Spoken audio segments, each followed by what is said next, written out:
into a lie. In English, Jesus Christ, in Hebrew is Yahweh Shai. So do or die. The immaculate conception is deception, along with the myth of giving gifts on December 25th. Christmas is Satan's claws, the birth of Nimrod, and not the son of God. To you was kinda odd. On the Passover, Christ was born in the spring. So now we bring the truth about the King of Kings. That's Black Jesus and not Caesar Borgias. And the facts can't change. It's all about the Most High. It's all about Yahweh Shai. It's all about the Most High. It's all about Yahweh Shai. It's all about the Most High. It's all about Yahweh Shai. It's all about the Most High. It's all about Yahweh Shai. It's all about the Most High. Shalom, shalom. Shalom. Welcome to another class. Welcome to another Shabbat class, actually, here with ISBHBK. We're located here in Houston, Texas. And the address of class is 8524 South Braeswood Boulevard, Houston, Texas, zip code 77071.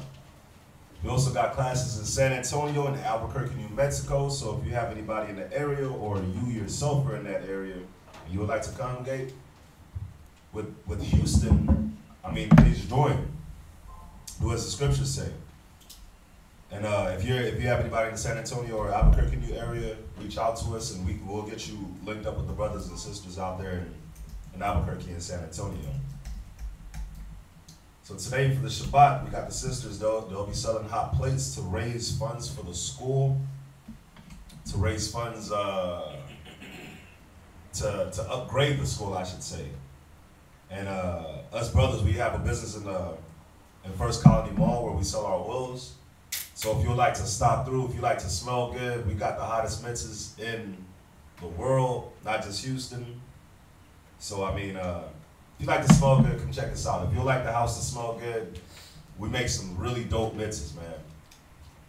And that's located, the address to the mall is 16535 Southwest Freeway, Sugar Land, Texas. The mall is First Colony Mall. You can find us right in front of Victoria's Secrets. Slagging the oils, man. But here in Houston, our schedule for class is Mondays and Wednesdays from 7 to 10 p.m.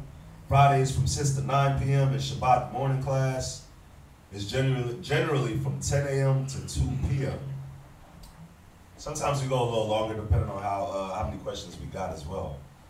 We got classes in Austin, Texas, so reach out to us if you'd like to get linked up with the brothers and sisters out there in Austin, Texas. And every kids class, like tomorrow, is every Sunday from 2 to 3 p.m. So if you got any kids under the age of 12, the kids class is perfect for them. You know, it's good. It's very good for them because they're not learning nothing in school. I don't remember anything I learned in high school. Literally. 2 years of algebra, geometry, biology, and I don't remember. I literally don't. It's like I'm still operating off of a 4th grade.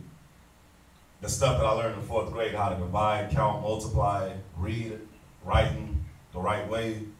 That's it, man. All that stuff, it's not going to benefit them in the long haul anyways. It's not going to clean up their spirit. So why not?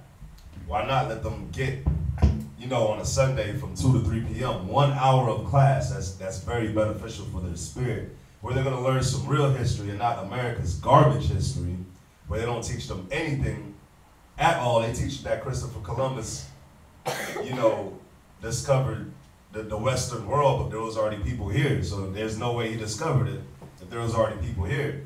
So they're not learning anything in school anyway. So why not let them, at least for an hour, learn something that's going to be beneficial for their spirit, something that they can actually use when they get older, for themselves, for their kids, for when they have kids, their families, how to operate in the schools, when they're in schools and they're getting bullied. Why not? They're in front of YouTube, watching YouTube videos and playing Fortnite all day, every day anyway. So, the kids class is very good for the kids under the age of 12. We got plenty of pre-recorded kids classes on our channel, ISBHBK Kids. So, got plenty of different topics for the kids. If you're new, I would definitely get the kids on it and get them caught up to everything so they could be up to speed. And you can watch our classes live on YouTube, like a lot of y'all are doing right now. And we ask that you do like, share, and subscribe. We have plenty of classes on YouTube, hundreds of classes ranging from all different breakdowns to topics to questions. We got everything on them, everything. So I mean, right now we're on ISBHBK Kazakia, but we have ISBHBK. That's our regular channel. You know, YouTube. We're on ISBHBK. The normal channel is Israelite School of Biblical History and Practical Knowledge. Oh, God. YouTube is hating right now, so they don't want this word to go out. So right now we're on ISBHBK Kazakia. But you can check out both channels. There's plenty. I mean, we got the ISBHBK cable show, and there's plenty of hot topics on that. The cable show is dope as well. That's how I found it. That's how I found the camp. Was watching the cable show and, you know, getting my mind sparked. And speaking of the cable show, we do it every Saturday. We'll be doing it every Saturday on 8:30 on Comcast channel. The local channel will be channel 17. Like I said, that's how I found it. So I mean, I love the cable show because I remember when I was out in the world and I was living through the old man and everything, and I was, you know, it wasn't nothing spiritual about me. And the Most High made certain moves, man, where I lost my cable, so I had to have basic TV. And I happened to come across it one day and seen it, man. I was like, man, these brothers are telling the truth. Mom, you gotta watch them. Mom, you gotta check these brothers out, man. And Mom never came and checked it out, but, you know, that was the Most High putting that spirit on me to watch it. And I watched it. I didn't know anything about the Bible, man. Anything. Literally. Been to church maybe 7 times my whole life. And I saw the brothers on there. I was like, man, they dress weird. But I saw the brothers on there and I listened. And man, it's been a life-changing experience. So I mean, you know, check it out, man. The cable show is amazing. And it's every Saturday from 8:30 p.m. and it's gonna be on Comcast, local channel 17. Or if you're out of town, you know, you can go ahead and stream it on hmstv.org. And in Albuquerque, New Mexico, we got Mashaba, the brother Mashaba out there, doing a Blog Talk Radio every morning at 9:30 a.m. And it's Monday through Friday, so you can get the perfect class. I believe he does it for 1 hour and 30 minutes now.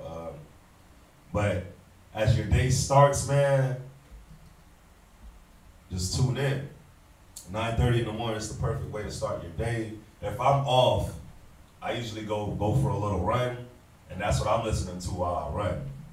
And it's good, man. It's actually something good to listen to, like if you're at the gym or something, because it just plays your mind is focused on what you're being taught, so you don't even really focus on the exercising or the walking that you're doing. Before you know it, the class is over and you done did a whole workout.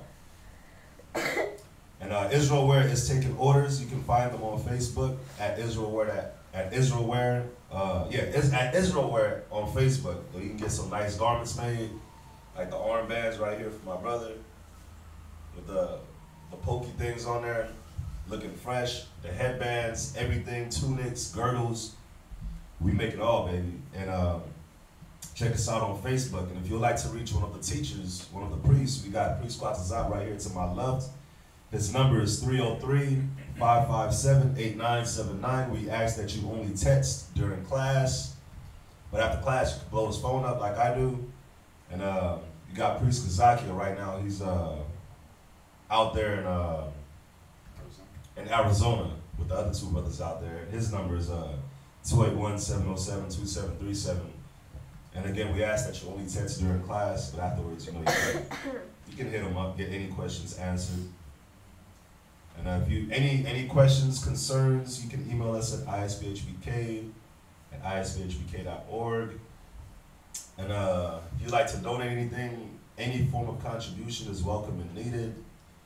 Monetary donations, if you'd like to help out with the school rent, if you'd like to help out with anything, it all goes back to your people. We all sacrifice and put in work for your people, man. So if you'd like to help out, the Most High put it on your spirit to help out. I I mean, why not, you know? Anything is accepted. I mean, Bibles, apocryphers, pens, pads, tablets, computers, cars, clothes, food, apocryphers, the dictionaries. The older the dictionary, the better. Any history book where you might have read and you came across something that's beneficial for you people that we could bring out, that's awesome as well. So any donations is welcome and very much needed.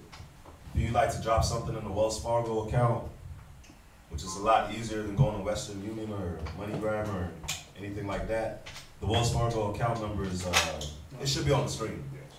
So, and the Google Wallet, if you'd like to Google Wallet, a donation or an arm, it's isbhbk@gmail.com. And that's it for the announcements. So what we're going to do, we're going to open it up. It is the Sabbath. So we're going to do the morning prayers, the reading, and then answer whatever questions y'all have off of the topic of the reading. So obviously if you have questions during the reading, we'll take them. If you have questions after, off the topic of the Sabbath reading, we'll do those after we do the reading. And then we'll close it up with the closing ceremony. All right, so everybody, Imadium, Panyawa Yerushalayim, rise and face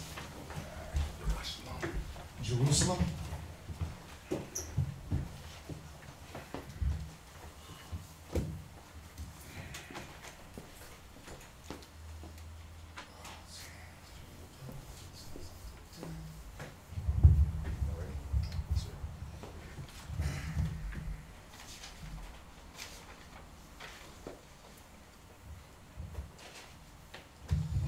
Barakatah Yahweh. Barakatah Yahweh. Bahasham Yahweh Shai. Bahasham Yahweh Shai. Bahawa'ah. Bahawa'ah. Natham Lanawa. Natham A war. Zayawam. Zayawam. Thawada.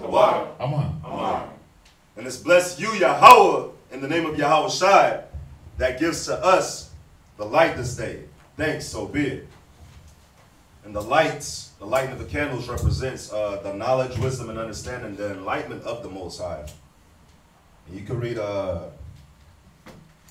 Baruch chapter 4, verse 1. You can read Baruch chapter 4, verse 1, where he speaks on the wisdom, the enlightenment of the Most High. Right? Baruch chapter 4, verse 1, and it says, Baruch chapter 4, verse 1.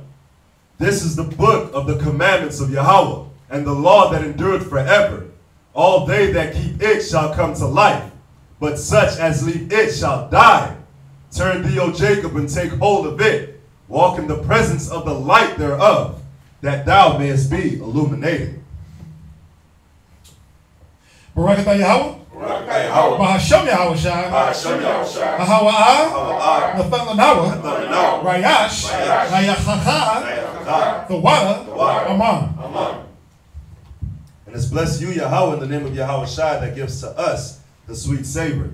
Thanks, so be it. And the sweet savor is the frankincense and myrrh, and as it burns, not only is it a sweet savor to the Most High, but it also represents our prayers going up to the Most High as we pray to Him. And you can find that in Psalms chapter 141, verse 2. And it says, let my prayer be set before thee as incense.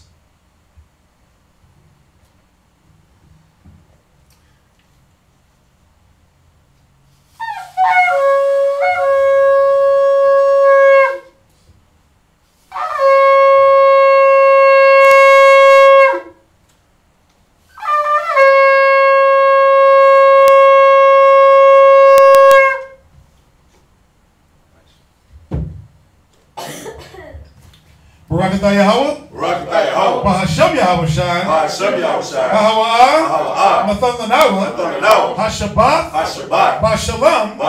Thawada. Aman. Bless you, Yahweh, in the name of Yahweh Shai, that gives to us the Shabbat in peace. Thanks, so be it. This is Psalms 121 in Hebrew. Ayn Shah, Anashah, Ayam Yam Yad, Ayam Yam Yad, Al, Al, Haharyam, Haharyam, Na'aya, Na'aya, Wabawa'a, Wabawa'a, Izarya, Izarya, Izarya, Izarya, Wabawa'a, Wabawa'a, Ma, Ma, Yahweh, Yahweh, Sha'aisha, Sha'aisha, Shemayim, Shemayim, Wa'aratazah, Wa'aratazah, La'ah, La'ah, Yanathan, Yanathan, Labawat, Labawat, Regalia, Regalia, Yala'ah, Yala'ah, Nawam, Nawam, Shasha Ramar, Shasharamor, Yasha'ala, Yasha'ala, Yahweh, Yahweh, Shamaria, Shamaria, Yahweh, Yahweh, Tazalia, Tazalia, Ah, Yam Yam Yah, Yam Yam Yah, Yah, Yah, Hashamash, Hashamash, Yala'ah, Yala'ah, Hakaya, Hakaya, Bayawam, Bayawam, Wala'ah, Wala'ah, Halabana, Halabana, Balayala, Balayala, Yahweh, Yahweh, Yashamaria, Yashamaria, Makal, Makal, Rai, Rai, Yashamar, Yashamar, Napashia, Yabashia, Yahweh, Yahweh, Yashamar, Yashamar, Hawalakia, Hawalakia, Wabawa'aya, Wabawa'aya, Ma'aitan, Ma'aitan, Wa'ai, Wa'ai, I will Abalam. Aman. Aman. This is Psalm chapter 121. I will lift up mine eyes unto the hills, from whence cometh my help. My help cometh from Yahweh, which made heaven and earth. He will not suffer thy foot to be moved. He that keepeth thee will not slumber. Behold, he that keepeth Yasharallah shall neither slumber nor sleep. Yahweh is thy keeper. Yahweh is thy shade upon thy right hand. The sun shall not smite thee by day, nor the moon by night. Yahweh shall preserve thee from all evil. He shall preserve thy soul. Yahweh shall preserve thy going out and thy coming in, from this time forth and even forevermore. Ba'ashem Yahushai, Hashem Yahushua, the water, from Yad, Yad, Aman, Aman, Shema Yasha'ala, Shema Yasharallah, Yahweh Allah Hayanawa, Yahweh Allah, Yahweh Achad, Yahweh Achad, Shema Yasha'ala, Shema Yasharallah, Yahweh Allah Hayanawa, Yahweh Allah, Yahweh Achad, Yahweh Achad, Shema Yasha'ala, Shema Yasharallah, Yahweh Allah Hayanawa, Yahweh Allah, Yahweh Achad. Yahweh Achad. Hear, O Israel, Yahweh our power is one. This is the Lord's Prayer in Hebrew. Abanawa, Abanawa, Shema Shemayim, Shema Shemayim, Kodash, Kodash, Haya, Haya, Shamka, Shamka, Yahweh, Yahweh, Malakwavka, Malakwavka, Taba'ah, Taba'ah, Ratazaka, Ratazaka, Haya, Haya, Aisha, Aisha, Ba'aratazah, Ba'aratazah, Kawa, Kawa, Haya, Haya, Bashamayim, Bashamayim, Navalanaw, Navalanaw, Lacham, Lacham, Call, Call, Yawam, Yawam, Wasalach Nawa, Wasalach Nawa, Chabawat Nawa, Chawat Nawa, Chasalach Nawa, Chasalach Nawa, Chabawat Yenawa, Chawat Yenawa, Wala'ah, Wala'ah, Tabianawa, Tabianawa, Wanasaya one, Banasai one, Abal, Abal, Hawashai Nawa, Hawashai Nawa, Mayan, Mayan, Rai, Rai, Kaya, Kaya, Laka, Laka, Hamalakwa, Hamalakwa, Waha'ala, Wa'ala, Wahatha Pa'arath, Wa'ada Pa'ara, Ma'ai Walanyam. Wa'alam. Aman. Amen. It's Matthew chapter 6, verse 9. After this manner, therefore, pray ye, Our Father which art in heaven, hallowed be thy name, thy kingdom come, thy will be done in earth, and as thy will be done in earth as it is in heaven. Give us this day our daily bread, and forgive us our debts as we forgive our debtors. And lead us not into temptation, but deliver us from evil. For thine is the kingdom, and the power, and the glory, forever. Amen. Amen. This is the Ten Commandments. It's going to be found in Exodus chapter 20. La'ah, Yahaya, Laka, Alahayim, Aharyim, Al, Panya. Thou shalt have no other powers before me. La'ah, La'aisha, Laka, Pasal, Wala'ah, La'ibadam. Thou shalt not make unto thee any graven image. La'ah, Valakwak'ath, Sham, Yahweh, Bashawah. Thou shalt not take Yahweh, thou shalt not take the name Yahweh thy power in vain. Move over a little bit this way. Zakar, Hayawam, Hashabbath, Lakodashwa. Remember the Sabbath day to keep it holy. Kabad, Abaka, Ya'abaka. Honor thy father and thy mother. La'ah, Laratazak. Thou shalt not murder. La'ah, Tana'ap. Thou shalt not commit adultery. La'a. La'a. Thakana. Thakana. Thou shalt not steal. La'a. La'a. Ta'ina. Ta'ina. Shakur. Shakur. Thou shalt not bear false witness against thy neighbor. La'a. La'a. Thakamad. Thakamad. Call. Ashara. Ashara. Lara'aika. Lara'aika. Thou shalt not covet thy neighbor's house. Yeshabia, which means to be seated.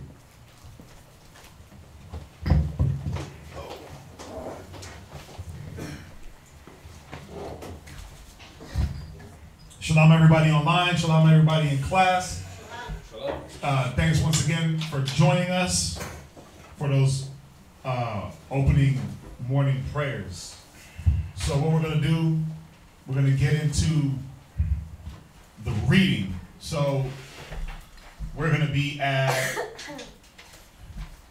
where are we going to be at? Where we start out? Genesis, obviously, Genesis 18th chapter and the first verse. So Genesis 18:1. First brother's going to read Genesis 18:1 to Genesis 18 and verse 32. All right, so we'll do the reading, and then we'll answer whatever questions y'all have off the reading.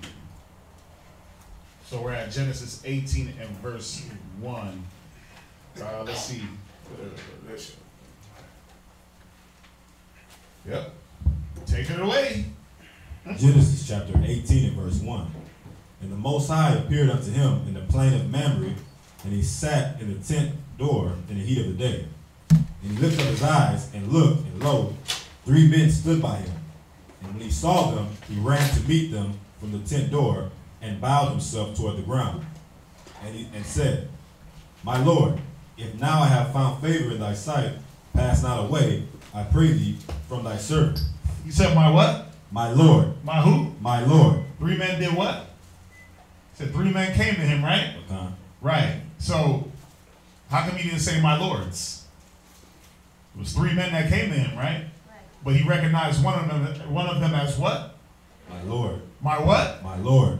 Now, who's that talking about? Yahusha. Oh, okay. I thought Christ wasn't in the Old Testament. I thought Jesus wasn't in the Old Testament. Well, he's not. Not by the name of Jesus. 3 men came to him, but he recognized one as my Lord. Yeah.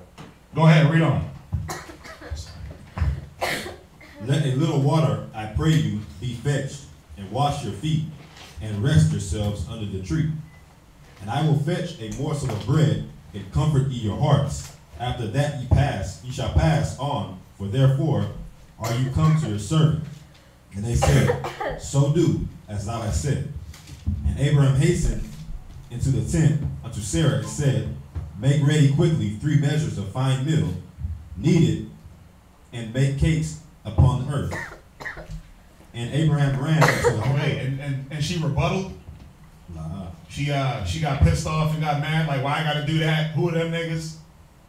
She surely, when he went in there and gave her the order to make ready a kid and knead some dough, she was like, nigga, I'm busy.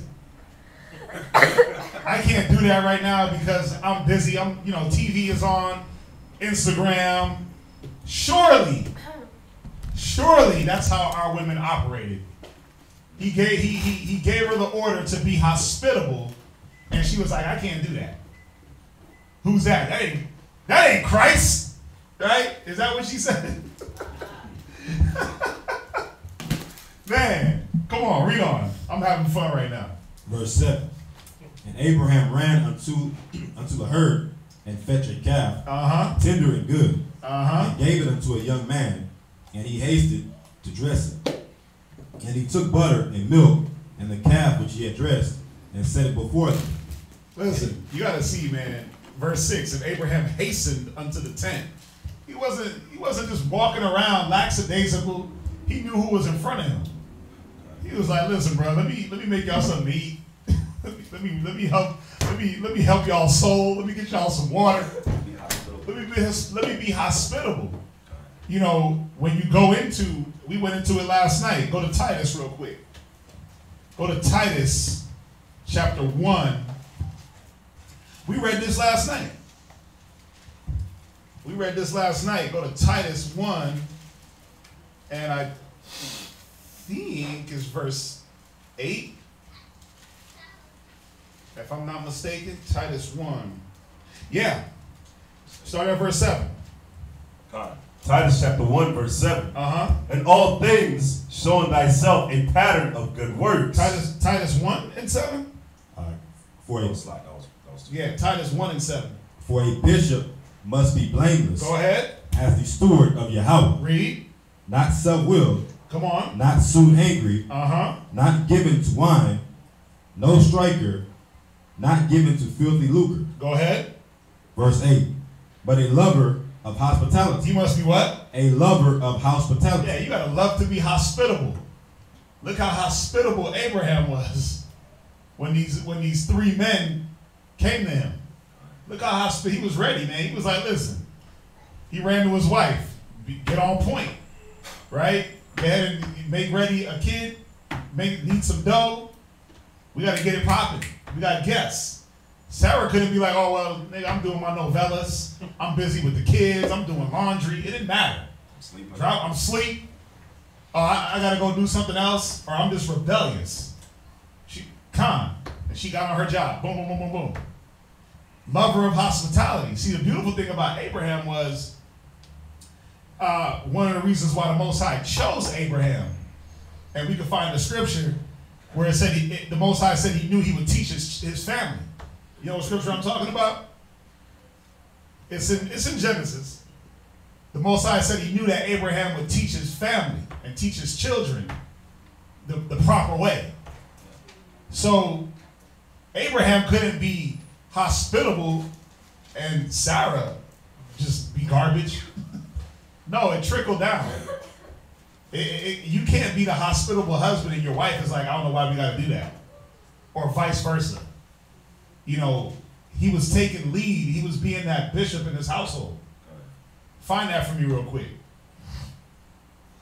Find that for me. But read on. Mark. Verse 8.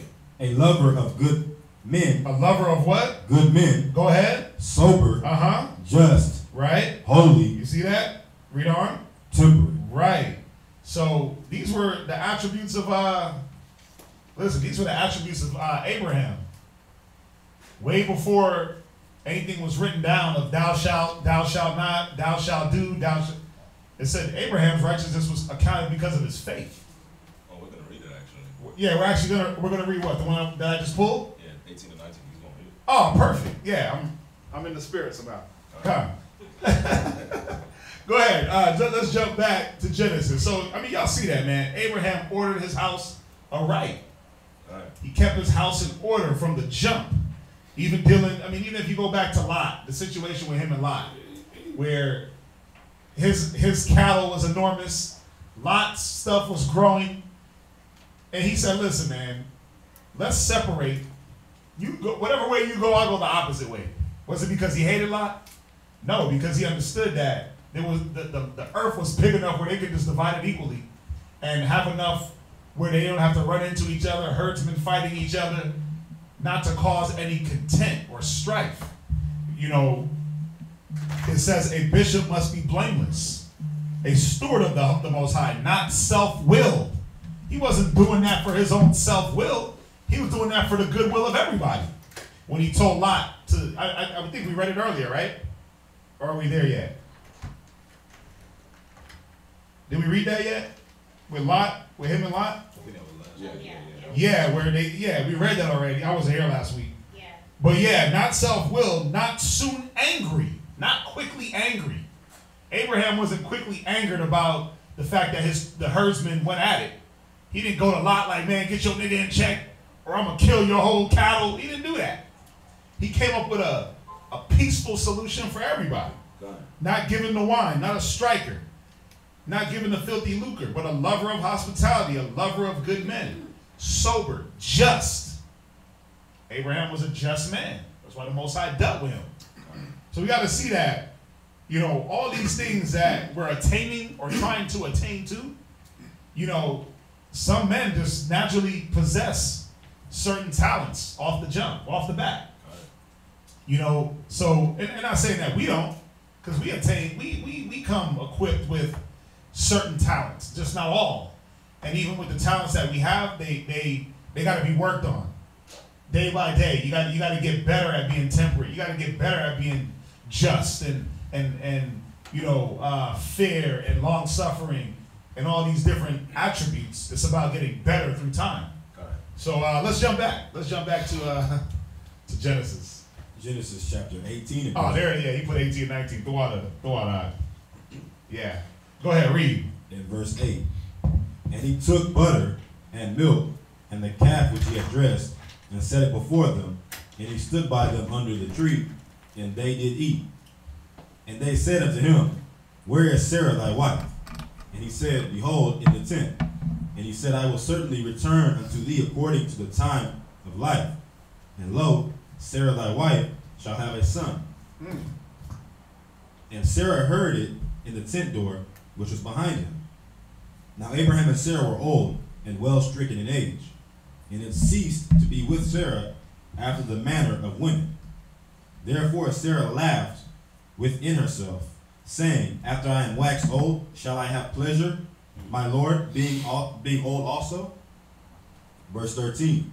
And the Most High said unto Abraham, Wherefore did Sarah laugh, saying, Shall I have of a surety bear a child which am old?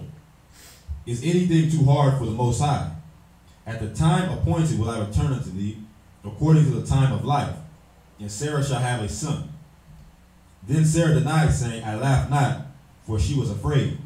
And he said, Nay, but thou didst laugh. Then the men rose up from thence, and looked toward Sodom, and Abraham went with them, to bring them on their way. And the Most High said, Shall I hide from Abraham that thing which I do?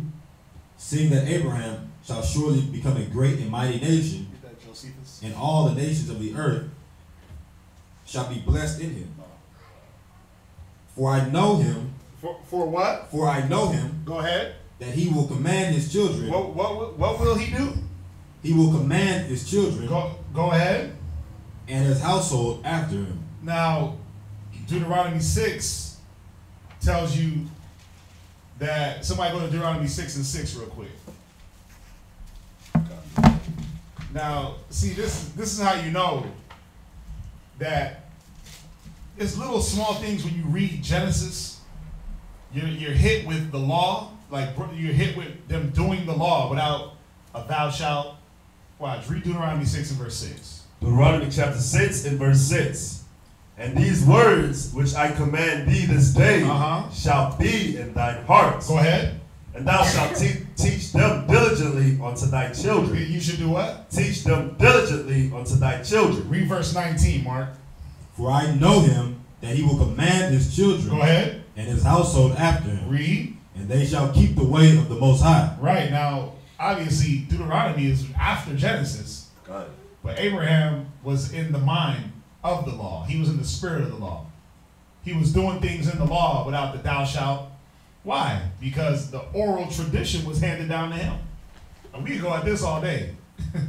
We can go at this all day with the oral tradition of the law being, you know, if I'm sitting right next to you and I'm teaching my son, there is no need for anything to be written down.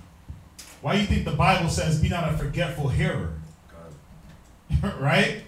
Doesn't it say be not a forgetful hearer? Because the whole thing was this, that we talked to one another.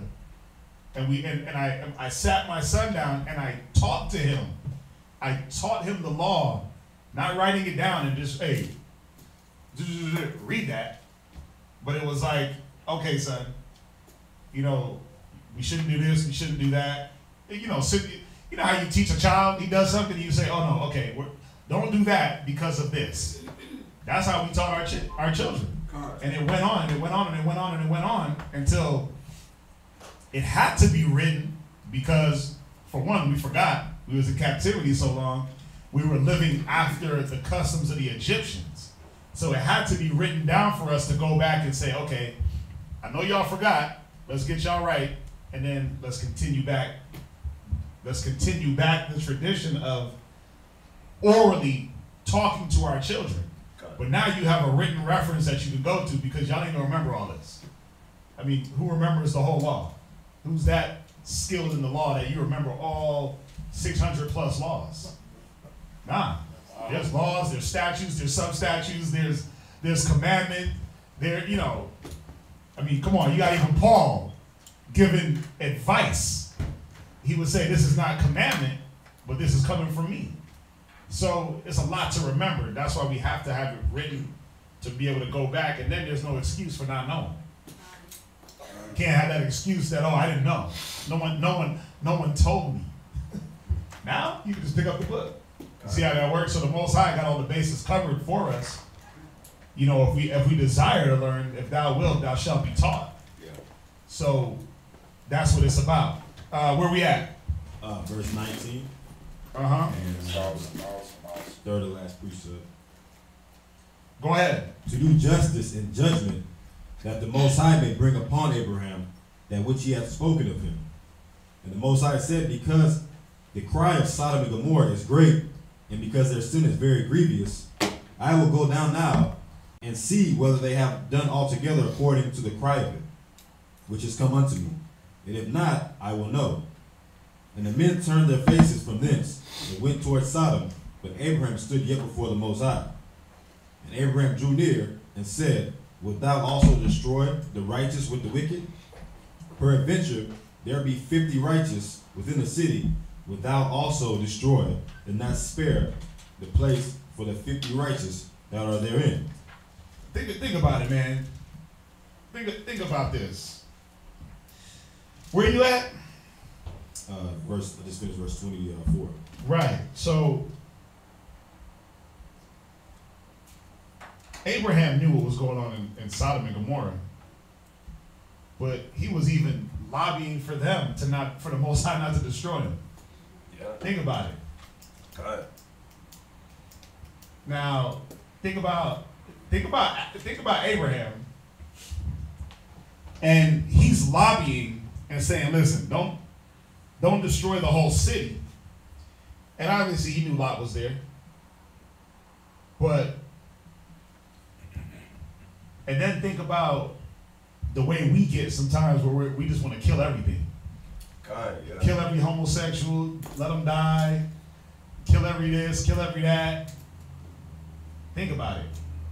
Think about the mind that he was in, and think about the mind that we get into sometimes, where,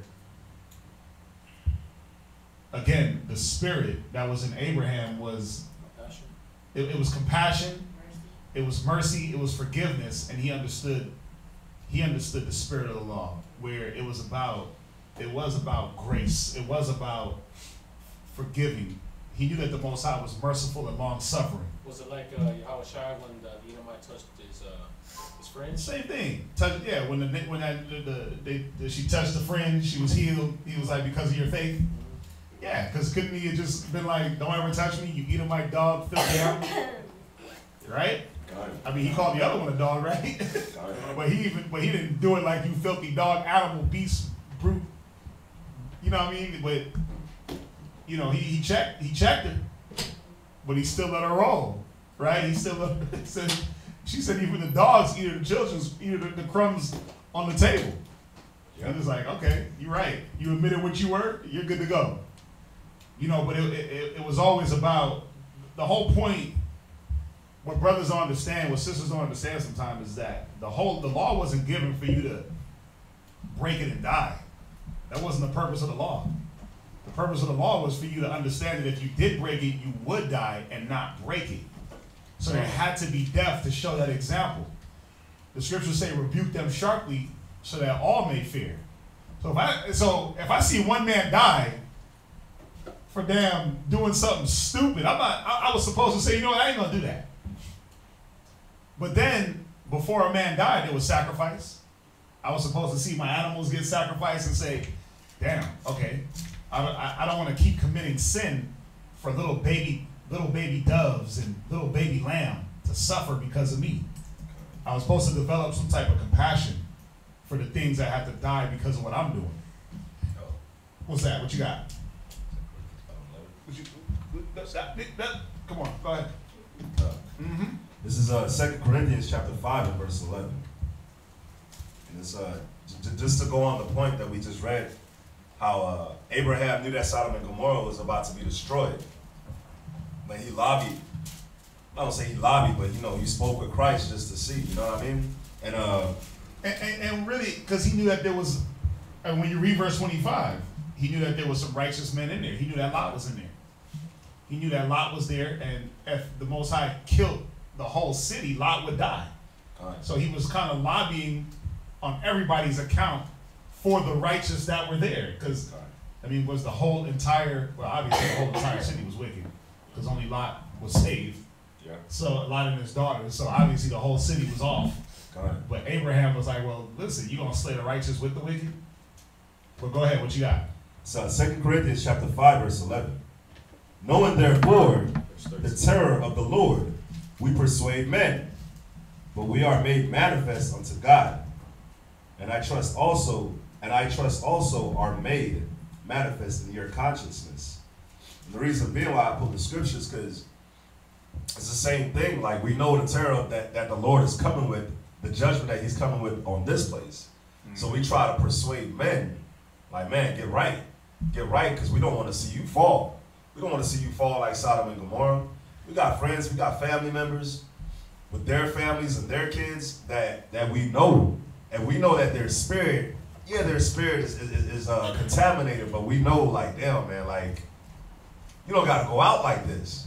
So we try to persuade them, and we try to show them the way, because we know that the Most High has the power to change them, one, like the scripture says, in the twinkling of an eye, but also he has the power also to destroy you. Look at how he did the time during Noah's Ark. Look at how he did Sodom and Gomorrah. Look at how he did Egypt. Look at how he does us every day. So that being said, man, that's why the scripture goes with it, and that's what Abraham probably was thinking as well. Like, damn, man, like, it's gonna go down over there. Oh, he knew. But who can be saved?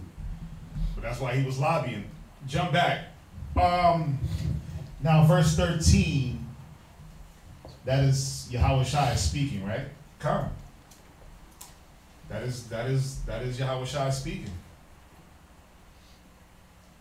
In verse 13, it says, "And the Lord said," yeah, because remember, when you read verse 18, it says, "And the Lord appeared unto him in the plains of Mamre, and he sat in the tent door at the heat of the day." Now, we know that the Most High never appeared to any man, right? No man, it said, neither you never heard his voice or seen his shape. No man has seen God at any time. So we know that here when it's saying the Lord, that's talking about Yahushua. He appeared. Because it wasn't, who was the Lord at that time? Who would be Abraham's Lord? Let's deal with it. Let's deal with it in a sense of, because when you call somebody Lord, they're usually a king, right? Who was the rulership at that time? Some other nation? Was Abraham calling some other nation Lord? Nah. You see how you got to kind of break it down? Like, you got to go through it, because there's something that's like, that's talking about God. Okay. Well, you can go through all the scriptures and show that God never appeared to anybody. No man has heard his voice, seen his shape. And then when you break it down, it's like, okay, well, who was the rulership at that time? Who was the Lord? We know that David was a Lord, right? He was a Lord to men. They called him Lord. Saul was called Lord, right? Sarah called Abraham Lord, right? But who was Abraham calling Lord? It had to be Yahushua, because there was no other man for him to call Lord. The Most High was dealing with him directly. You see that? So, it's just a process of, you got to go through it. For, some people, not saying the brother don't understand, but there are people that they'll like, no, that's something else.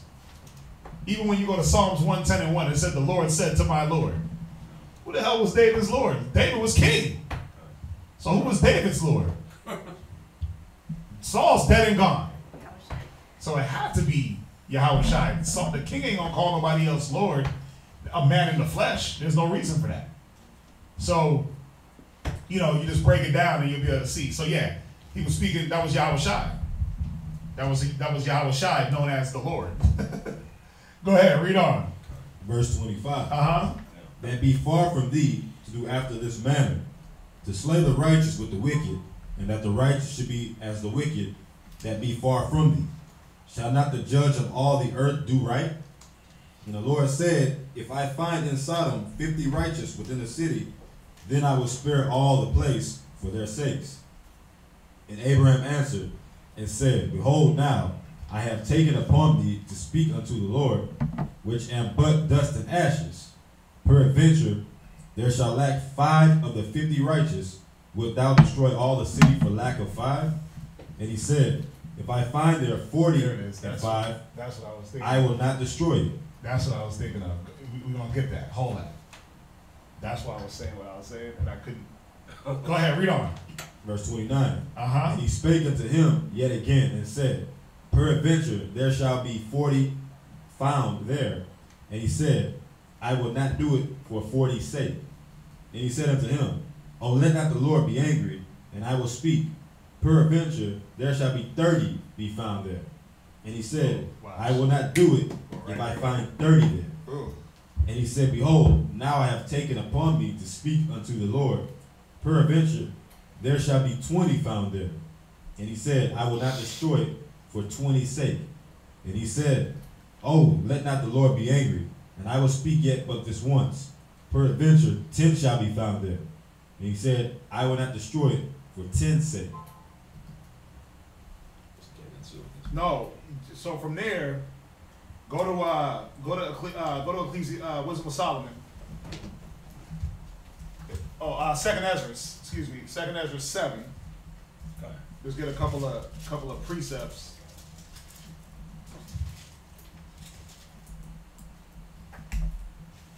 Go to Second Ezra. What is it? Bless. Second Ezra what? 36. Second Ezra chapter 7, verse 36. Then said I, Abraham prayed first for the Sodomites. He did what? Whoa. He did what? Prayed first for the Sodomites. You mean to tell me that a righteous man prayed for a bunch of homosexuals? Right. Why? What was the point? They're all wicked, They were made to be destroyed, First of all, the Sodomites, what nation were they? What lineage did they come out of? Ham. They're Hamites. So you mean to tell me that a righteous Hebrew man, Abraham the Hebrew, prayed for a bunch of filthy Sodomites? No, let me say it the right way. Filthy Hamite Sodomites. You mean to tell me this righteous man prayed for them? The hell? What's on his mind? What's on his mind? Well, what was on his mind wasn't, oh, let me go out and everything deserves to die. No man has forgiveness. That's not what was on his mind. Check it out. I'm going to go into the Josephus. All right, this is page 41. It's book 1, chapter 11, section 3. Now, I'm going to start at...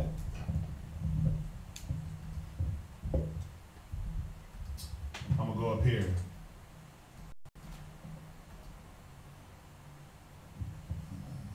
So this goes into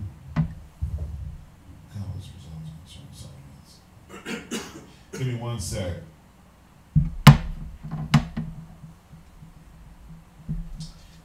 Go ahead, what you gonna say? I was gonna say, let me just find where I want to start. You know, what's dope about like this passage that we just read, showing how Abraham was pleading with the Most High for the Sodomites, and the Sodomites weren't even a part of our own nation. It's showing like the character that Abraham had, and the character that we have to strive for. Because you'll see a lot of brothers, man, a lot of brothers, they don't carry themselves in that standard, and that they don't carry themselves in that standard and that righteous glow. I'm gonna say glow because I can't find the word for it, but that righteous aura that you should have around you. Just because this man is a heathen, or this man or this woman is from another nation, don't mean that you just get to treat them like crap. It don't mean that you just get to talk to them any kind of way. You got to have some respect for them as well, and treat them with some kindness and some grace. Because the Most High says that, the scriptures in general shows that we're going to be ruling the earth. So what manner are we going to rule the earth in? Are we going to rule it in the manner that they rule it in towards us? To where we treat, like the way they treated us like crap, is that how we're going to treat them? Nah, we got to treat them with hospitality. We got to already start setting certain things in motion, especially with our character and how we're dealing with these people. It's a reason why the scripture says that nations are going to be gathering up, holding on to the skirt of him that is a Jew. I know I just butchered the scripture, but it's a reason why it says that. If you're treating them like crap, they're not going to want to hold on to your garments. They're not going to want to hear what you're saying. Well, if you're talking about everybody needs to die, then there's not going to be nobody to hold on to anything. Everybody's going to be dead. That's what I mean, think about it. It says in Deuteronomy, we read all the time. What is it? Deuteronomy 4, where it says, "This is the sight. This is your wisdom in the sight of the nations." 4:6. Deuteronomy 4:6. Now, how are the nations going to see your wisdom if you want everybody to die all the time for every little thing? They're not going to be able to see the wisdom and justice that goes forth from you, because they're going to be dead. So, we got to look at it, man, and see.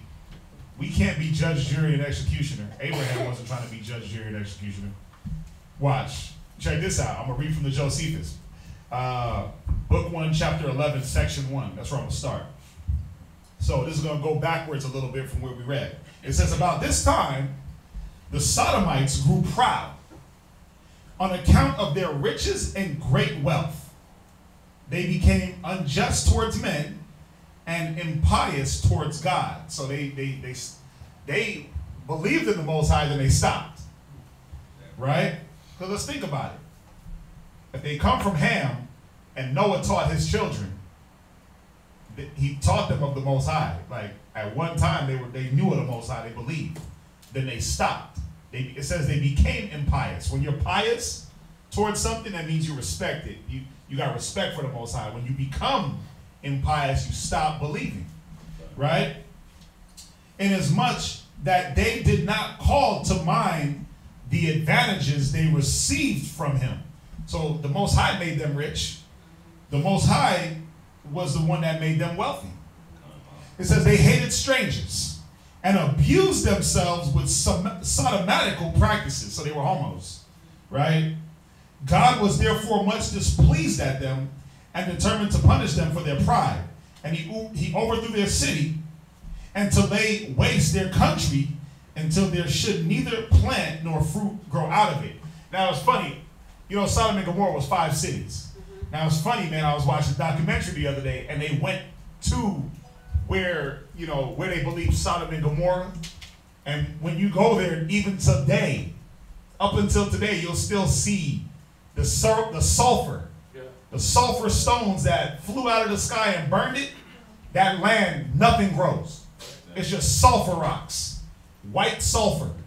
It just covers this whole area. I think when you look at Sodom and Gomorrah, man, if I'm not mistaken, I don't want to say it wrong. If I'm not mistaken, I think it was 5 cities, but they were like coastal cities or little islands, or it's off the coast of damn, I gotta look for it. I gotta look. I have a little atlas. I gotta look. But these cities, man, you go there, nothing grows. All you look out, you just see water, and you just see white because of the sulfur that rained from the sky and burned it up. So he said, until there should neither plant nor fruit grow out of it. Till this day, nothing grows out of Sodom and Gomorrah. I'm going to jump over. Section 3. When Abraham heard this, he was grieved for the Sodomites. He wasn't happy, right? He wasn't like, yeah, go destroy them filthy Hamites, they're garbage, they're dirty. He said he was grieved. The scriptures say not to rejoice when your enemy fall, right? So, again, think about the mind that Abraham was in. Was he in that destructive destroy everything, no mercy type of mind state? Or was he in a spiritual mind of forgiveness, grace, mercy, long suffering? Wait a minute, what about the righteous man that might be there? That's the mind that he was in, considering all.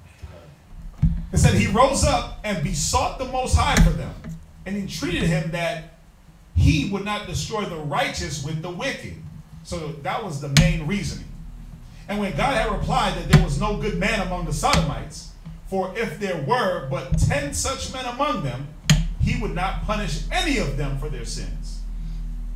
Abraham held his peace, and the angels came to the city of the Sodomites, and Lot entreated them to accept of lodging with him. So just further edifying on the character of Abraham and why the Most High let nations come from this man's loins. Yeah.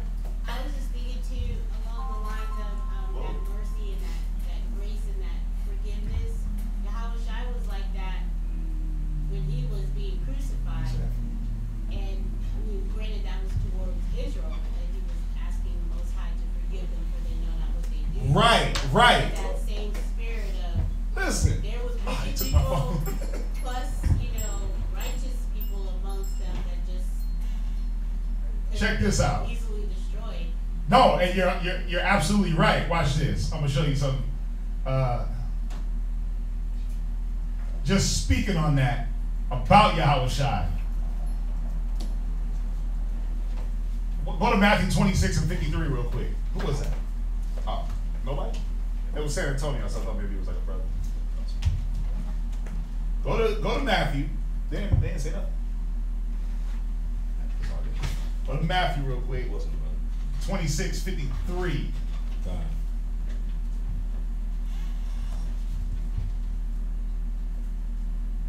Oh. Huh. Weird. Go to Matthew 26 and 53 real quick. Read that. Matthew chapter 26 and verse 53.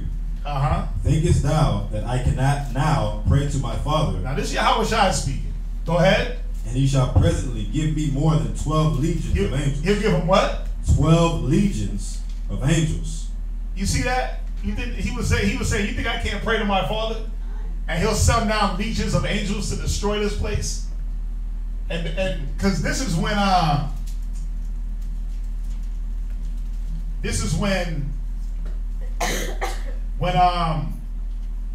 who cut off the dude's ear? It was Peter. Right. This is when Peter cut off, when they came to take Christ. He cut off the centurion's ear and he said, put up your sword, right? He said, you think I can't call down legions? But how would the scripture be fulfilled? But even more than that, if I call down legions of angels, everything's getting destroyed. Because ain't nobody ready. So the consideration, because yes, Yahweh Shai could have definitely called down legions and not had to be sacrificed. But his understanding and even his mind state was, no, this has to be done for what? Not for my will. See, it says the bishop of the Most High can't be self-willed. Can't be self-willed. The steward of God. That's what Christ was. He was a steward. He couldn't be self-willed and say, well, no, I don't want this to happen. So, Father, send down those 12 legions, right? Legions was many angels, right? We when he went to the man with the spirits on him, and he said he was ripping his clothes up, and he said, "Who are you?" He said, "We are legion because we are many." That's what the demon said. So, just the minds are the same though. When you look at Abraham, you look at Yahweh Shai, that mind, that spiritual mindset, that righteous mind of forgive your enemy. If your enemy thirsts, give him drink. If he hunger, give him food. It'll be like coals on his head. But what happened with Sodom and Gomorrah? The Most High said, okay, we're going to get Lot up out of there. If there's one man, I'm going to send my angels, get Lot, and guess what? I'm going to rain coals down on Sodom and Gomorrah. You pray for them. They ain't all going to be saved because you ain't going to get away with your wickedness. The Most High will not forget to punish the wicked. So that had to happen. We understand that, right? And we're seeing a little bit more of how we need to be operating You know, when we say be in the spirit, we're seeing a little bit more, man, what it's talking about. It ain't nothing mystical and spooky. It's really about your mind state and how you operate towards the next human being, the next nation, the next Hamite, the next Moabite, the next Edomite. You know, when you go through the whole gospel of Christ's teaching, when did he ever just street speak and just yell at Esau, yell at the Romans? You don't see it. He had time for that. He had time to teach his people, teach the apostles. Now go and teach Israel. And then when I die, go teach the world, because Israel's scattered. So you just got to see, man, where the mind state was. You know, Abraham, Christ, and all these other righteous men through the scriptures. Was that it for you? That was 32. So next reader? Or yeah, next reader. Either one of you, it don't matter. Whoever wants to go first. Y'all can do the Lot and Abraham thing now.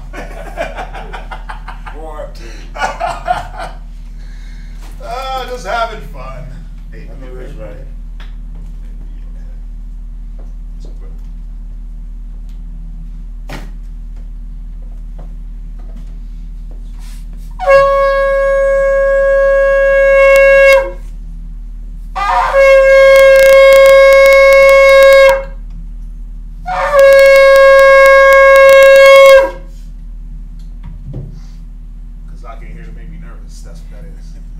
Samuel, Shabbat Shah, Yahweh Da, Ban Yashuah. Samuel, Yahweh, Slakia. Samuel, Shabbat Shah, Yahweh, Ban Yasha'ala. Imagine. Barak. Yahweh Shem Shabbat Tam. Yahweh Shem Shabbat Tam.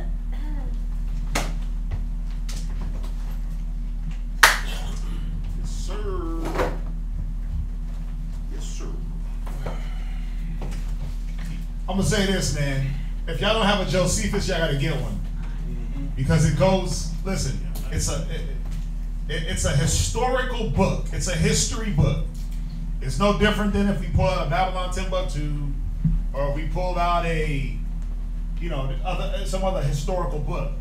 It's a history book, but you see how seamlessly it goes with the scripture, and it gives you a little bit more backstory in certain instances. It's good to have. So, I paid what, $12? You can get it for free on your phone. There's a free. You get it for free on your phone. You show me that. Yeah, it's a book app called free book app called Oodles, OODLES. Okay. They even have the history of the decline and fall of the Roman Empire, all 12 volumes. Nice. It's free. Oh, you didn't show me that one. It's Okay. free. Because I have the Josephus that reads to you, the Josephus audio. You got that one? They got both on that. Yeah. Oh, okay, nice. Yeah. They got both. Yeah, you got the one, the audio, it reads to you. So if you don't got time to read it, because Josephus is thick. But listen, the Antiquities of the Jews, it starts at Genesis and goes all the way. So you can link that up. Like right now, I'm in just been linking precepts.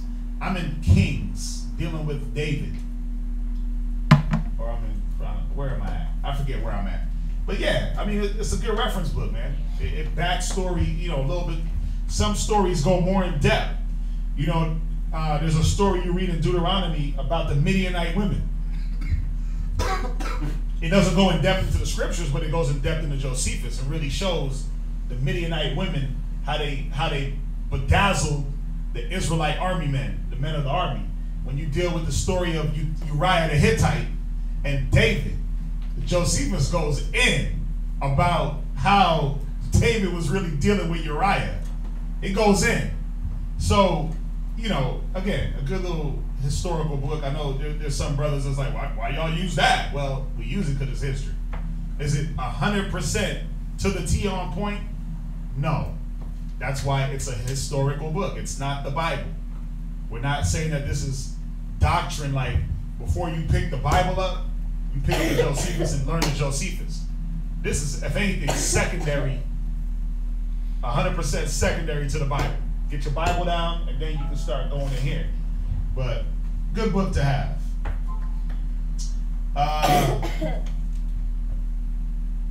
Where we at?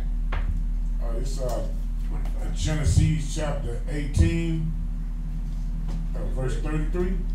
33, yeah, 33. Where's he gonna take it to? William, it's all good, my brother. We know you far out there, so it's all good, bro. It's all good. Genesis chapter 18, verse 33. And the Most High went his way as soon as he left Shalaka. And the Most High went his way as soon as he had left communing with Abraham. And Abraham returned unto his place. Remember, you got to read it the way, you got to read it in the context. So, and the Lord went his way, because it's not the Most High. Okay. The Most High is not down there with him, remember. Shalaka. No, you're good. But the reason why I'm pointing that out is because when we read it the right way, then we get a better understanding of who, what, where, when, and why. Gotcha. That's very important, because that's where a lot of the confusion comes from, where it's like, well, wait a minute, who is this, God or Christ? Oh, it's just both of them. Not saying you're thinking like that, but you got people that's like, oh, they're the same. They're both the same. Yeah, because I can tell the difference in the Lords. Right. But see, when you say the Most High, that means... Right.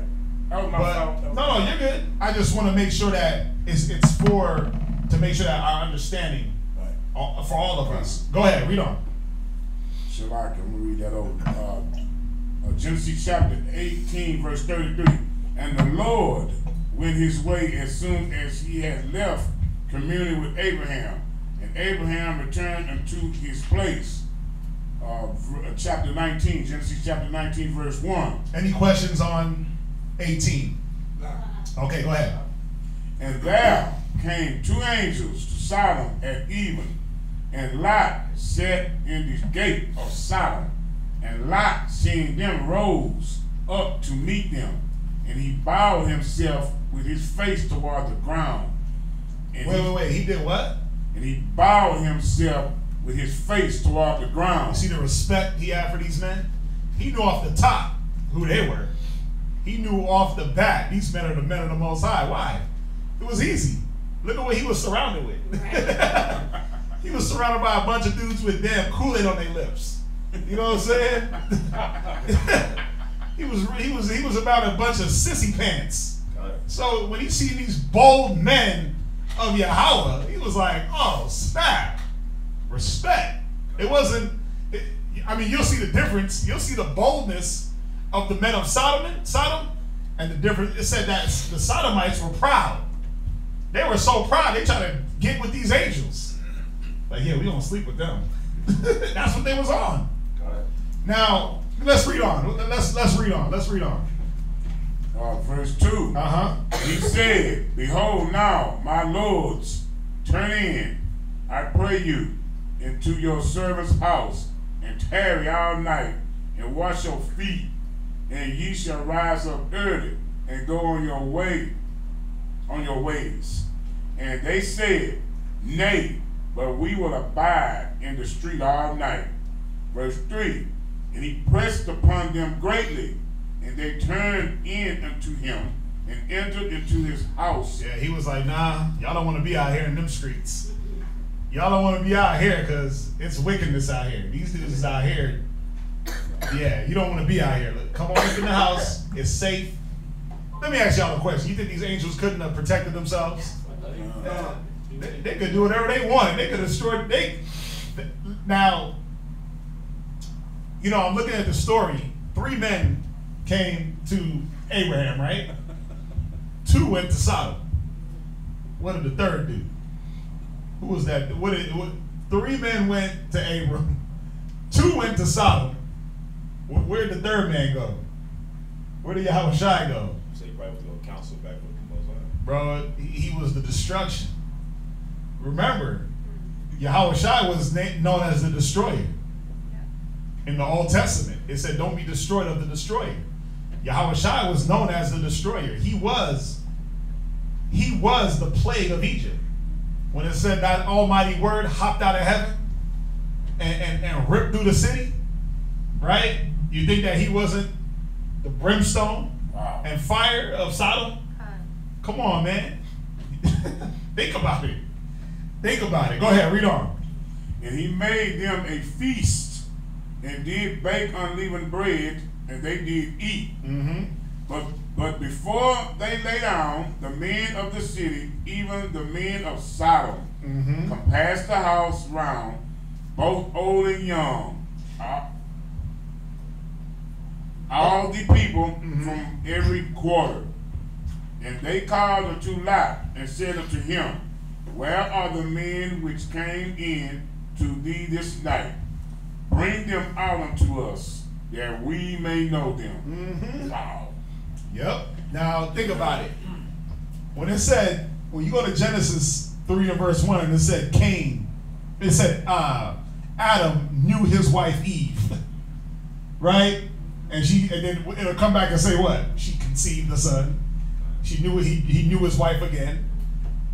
That's how you know they were trying to sleep with them. They wanted to know them intimately, sodomatically, right? They wanted to sleep with them. They wanted to turn these dudes out. Yeah. Now, because you got to understand, when it said that they were angels, it said there came 2 angels to Sodom. Now, were they in angelic form with the 4 heads and the 4 wings? No, they came in the form of a man. Now, usually, you know, when you read, I wouldn't say usually, but even when you read the story of Samson, and the angel that was sent, it said he was a beautiful man, right? So obviously, these men looked a certain way where these dudes were like, oh, we need that, we need some of that. But these men weren't having it. The Most High wasn't having it. But they came in that physical form because how do we know? The food was cooked and they ate. How you knew that an angel was in angelic form? Whenever that food was cooked, they didn't eat. Or they said, just offer it to the Most High. And it wasn't always like that, because even that man that came in the story of Samson, what happened? Manoah made an offering, and he just said, then make a burnt offering to the Most High. I'm good. What were you going to say? That's what I was going to say too. In both cases, even when the angels spoke to the women, like the Hagar,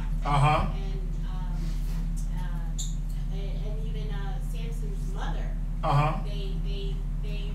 they had beauty, and then they had this arraignment about themselves. Yeah, they had that light. That light about themselves, but they didn't. Samson's mother, I think she said she was a little scared or just taken aback or whatever, but she talked to him. She talked to him. They had to be, in like human form so that they wouldn't be like scared to death, having heart attacks or whatever. And But they offered them food. Yeah, they offered them food. And approached them like a human. But think about it. Let's think about this though. What form was Gabriel in when he came to Mary?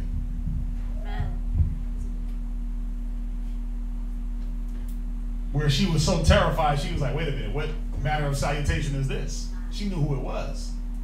She knew that it was an angel.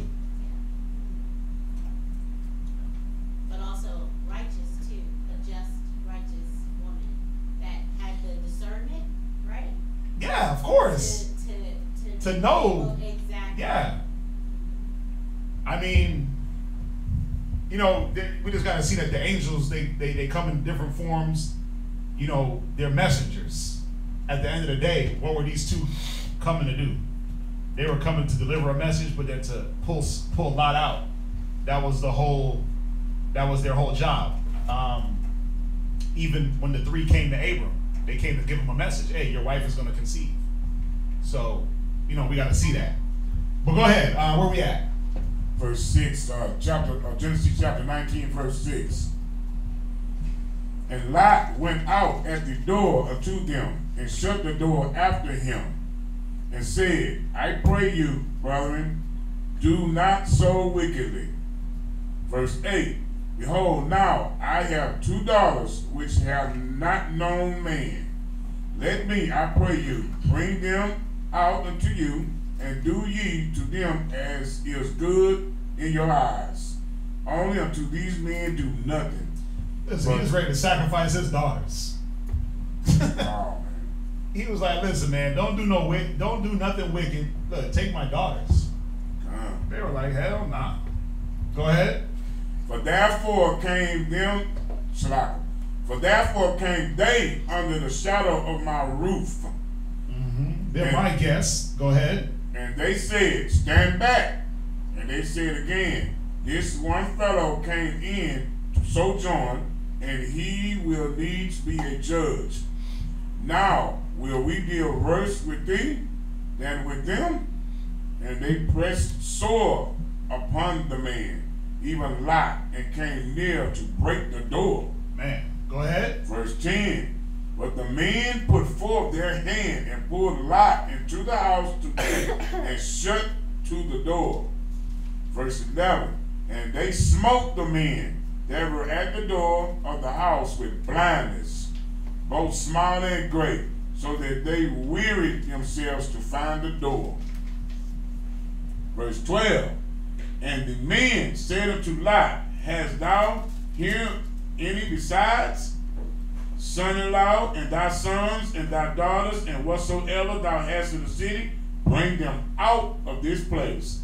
For we will destroy this place, because the cry of them is waxing great before the face of the Lord. And the Lord had sent us to destroy it. And Lot went out and spake unto his sons-in-law, which married his daughters, and said, up, get you out of this place, for the Lord will destroy this city. But he seemed as one that mocked unto his sons-in-law. And when the morning arose, then the angel hastened Lot, saying, arise, take thy wife, and thy 2 daughters which are here, lest thou be consumed in the iniquity of the city.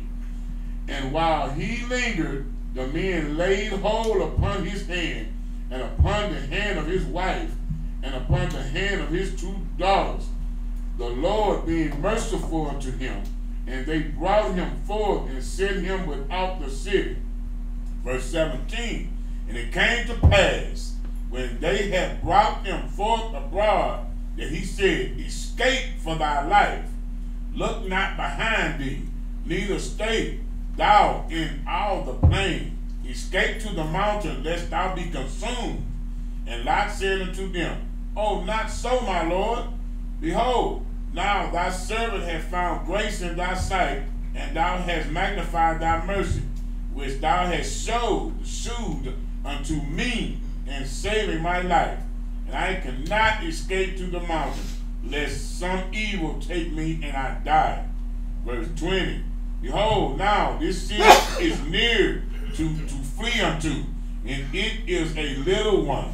Oh, let me escape thither. It is not a little one. Is it not a little one? And my soul shall live. In verse 21, and he said unto him, see, I have accepted thee concerning this thing also, that I will not overthrow this city for the which thou hast spoken. Haste thee, escape thither, for I cannot do anything till thou become thither. Therefore, the name of the city was called S.O.W. Verse 23, the sun was risen upon the earth when Lot entered into S.O.W. Then the Lord rained upon Sodom and upon Gomorrah brimstone and fire from the Lord out of heaven. And he overthrew those cities and all the plain and all the inhabitants of the cities and that which grew upon the ground. But his wife looked back from behind him, and she became a pillar of salt. And Abraham got up early in the morning to the place where he stood before the Lord. And he looked upon Sodom and Gomorrah, and toward all the land of the plain, and beheld, and lo, the smoke of the country went up as the smoke of a furnace. Now check this out. We're going to jump back into the Josephus. I want you to read from where I have highlighted down. So we just read that whole story of Lot, Sodom and Gomorrah. We're going to read it again in the Josephus, and just check out the detail that it goes into. Where we at? We're at book 1, chapter 11, section 3, like middle paragraph. Gun. So we're reading from where I left off last time. So go ahead. It says, now when the Sodomites saw the young men to be of beautiful countenances, speaking of the two angels that went, go ahead. And this to an extraordinary degree, and that they took up their lodgings with Lot, they resolved themselves to enjoy these beautiful boys. They did what? They resolved themselves to enjoy these beautiful boys. How do they want to enjoy them? They want to kick it with them and be righteous? By force. By what? By force. Yeah, we're going to take that booty. And violence. Yeah. That's what they was on, some old jailhouse antics. Wow. These men and boys of Sodom and Gomorrah were vicious animals, man. Go ahead. I want to say also, when you look up the definition of no, the third definition of it is intercourse, sexual intercourse. Yeah. And when Lot exhorted them to sobriety and not to offer anything immodest to the strangers, but to have regard to their lodging in his house, and promised that if their inclinations could not be governed, he would expose his daughters to their lust.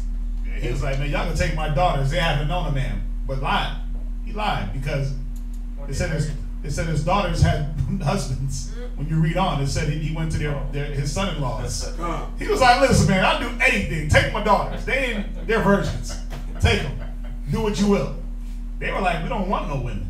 We want men's. He knew that already. He knew they wasn't going to take. Yeah, he knew, like, these niggas, they off.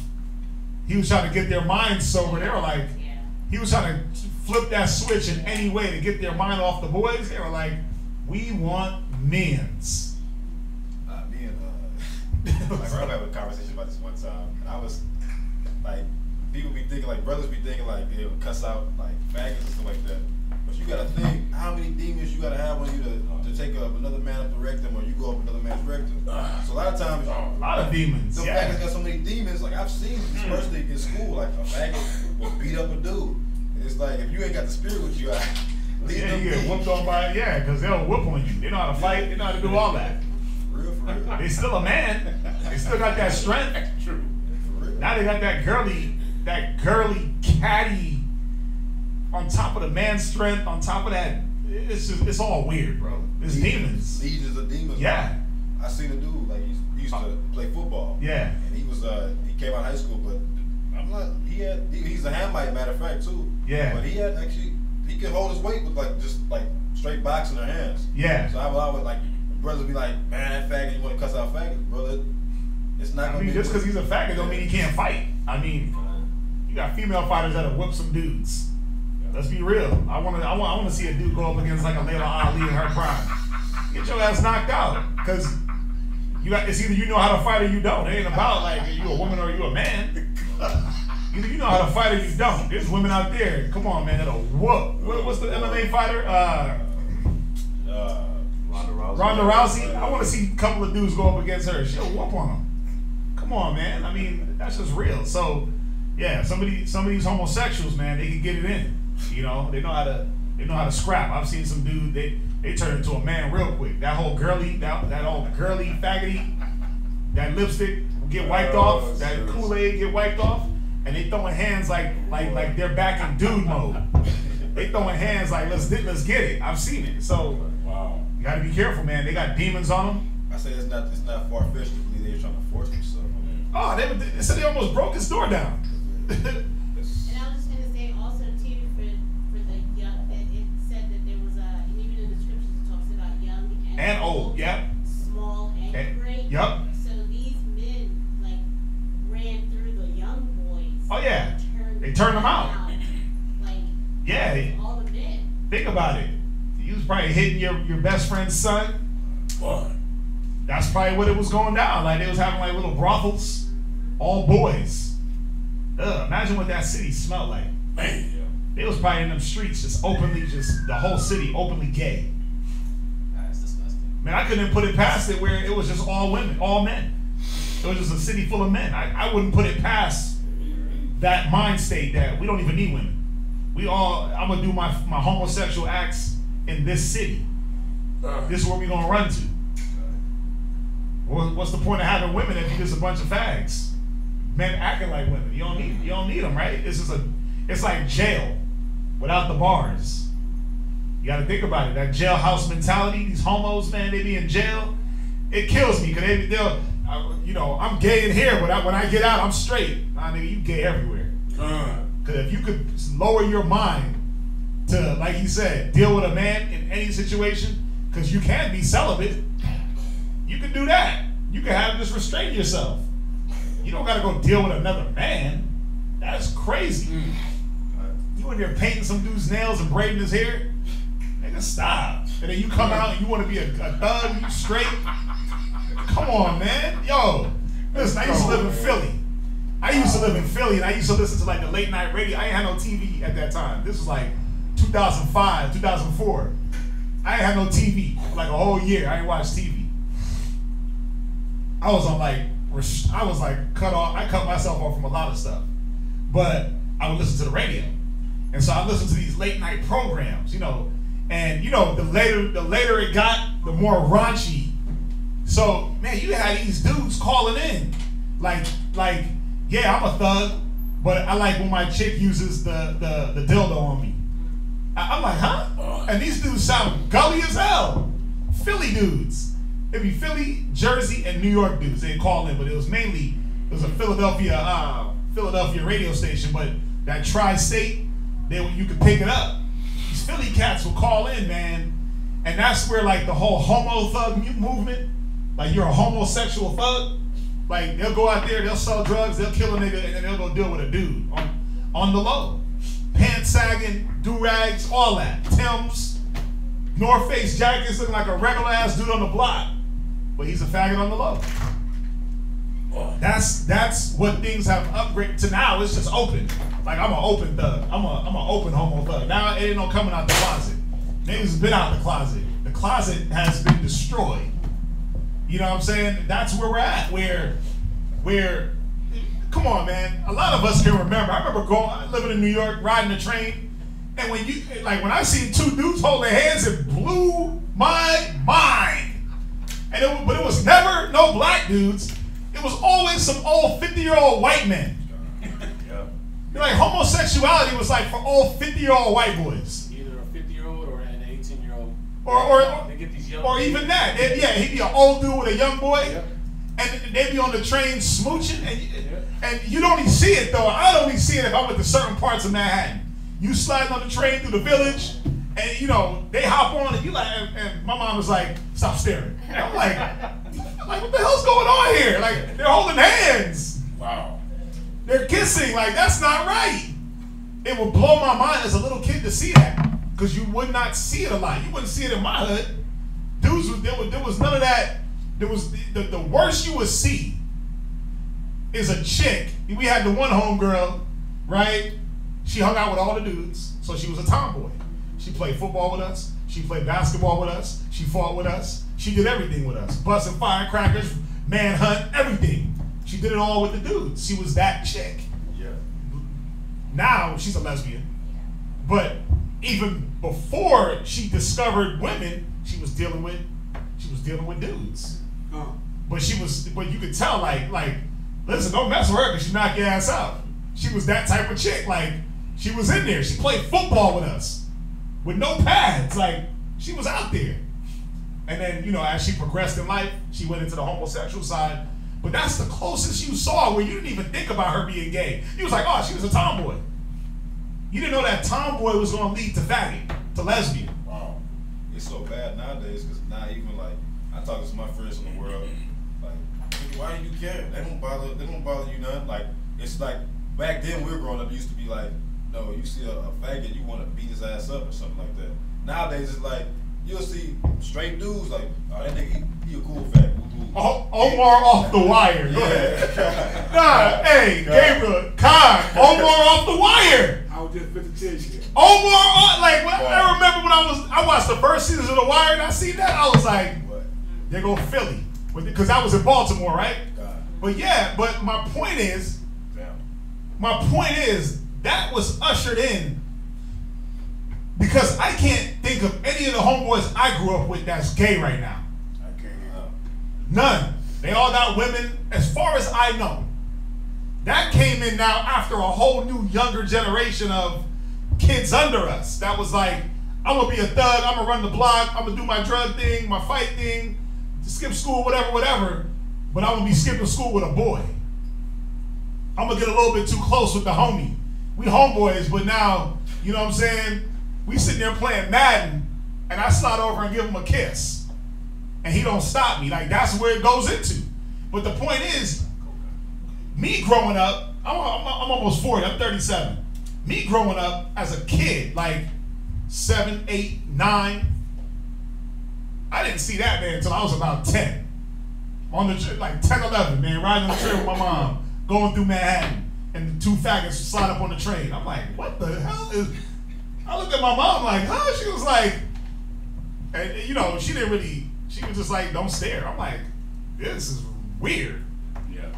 And then as I grew up now, you know, getting to the 2001s, 2002s, you know, I moved to Colorado, and then you see like even more older white dudes just gay. You go to Boulder, Colorado, it is gay as hell out there. That's like the gay city of Colorado. If you a faggot, go to Boulder.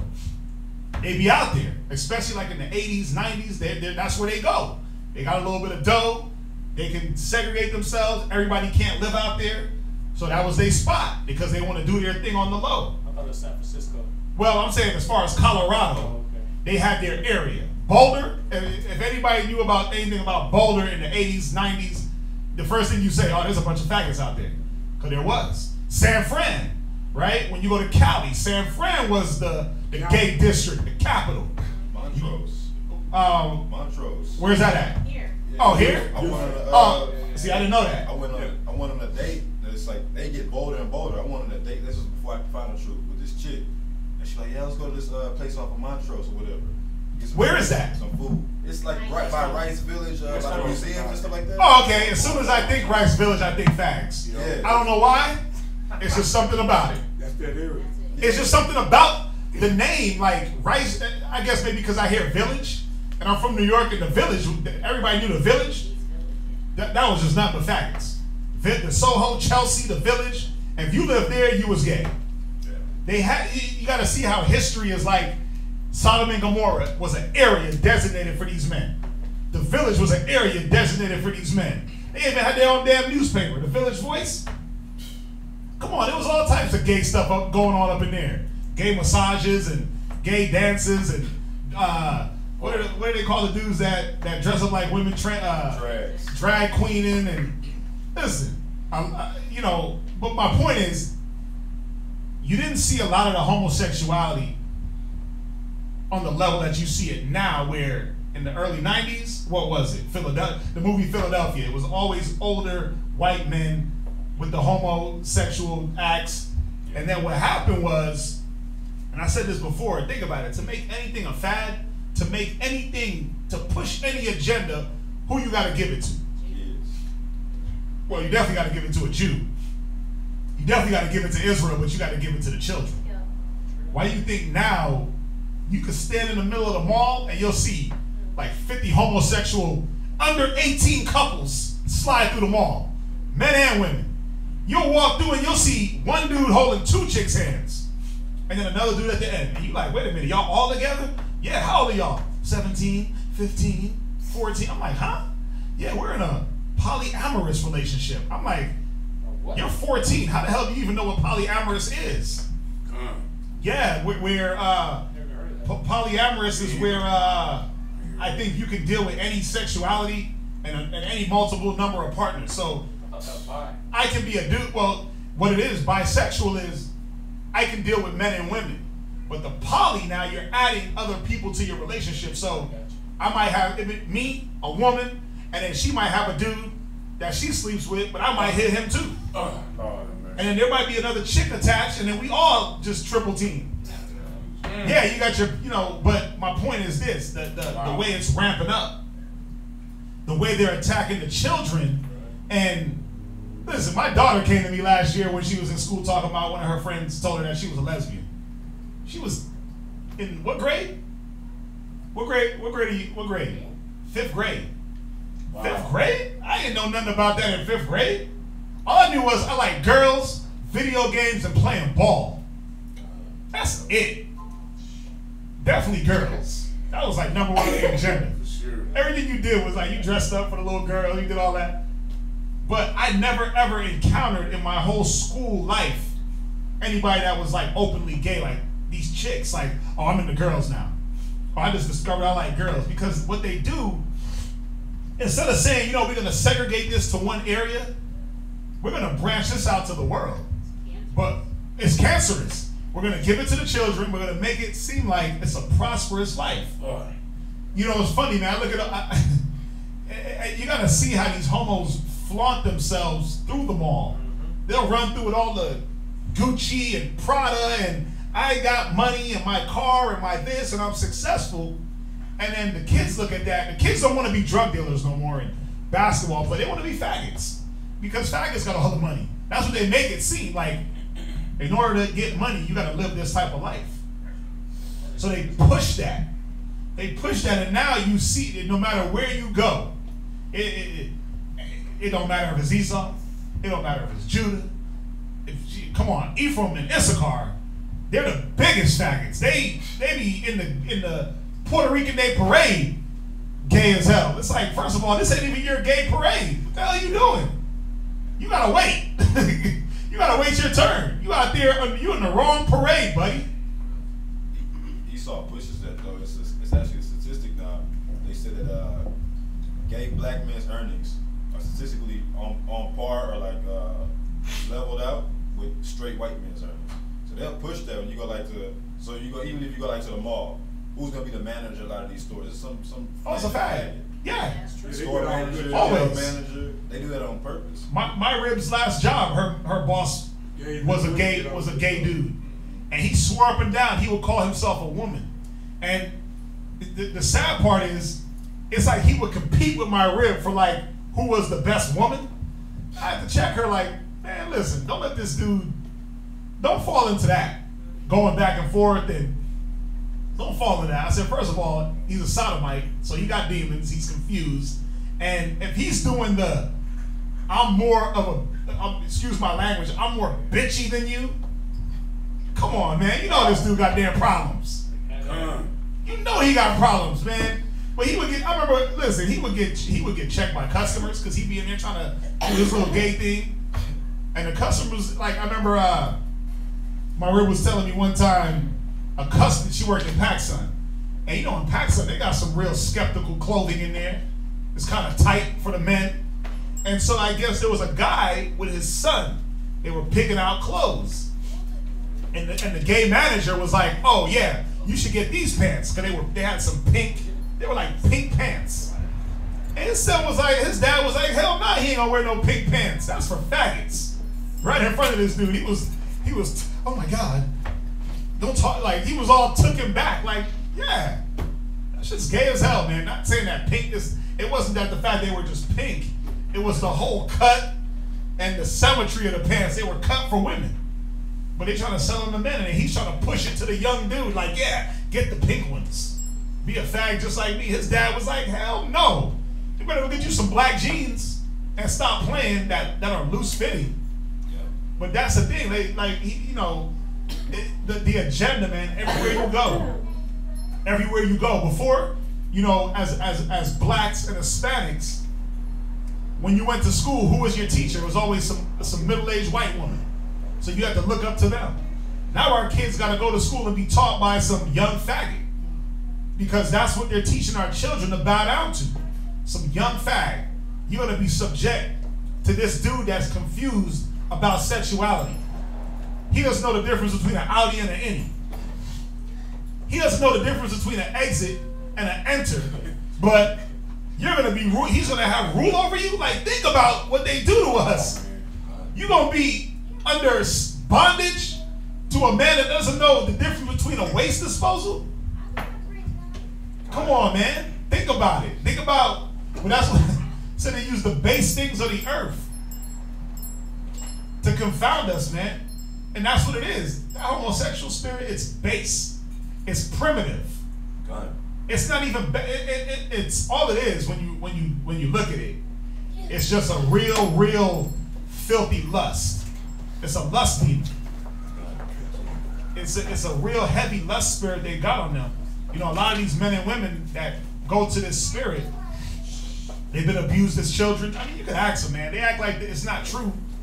But statistically, when you deal with them, okay, it's like, man, who touched on you? And they'll tell you. I deal with them in the mall all the time. Okay, so what happened when you were 5? Who babysitted you? Well, you know, my uncle, or that you got that one cousin.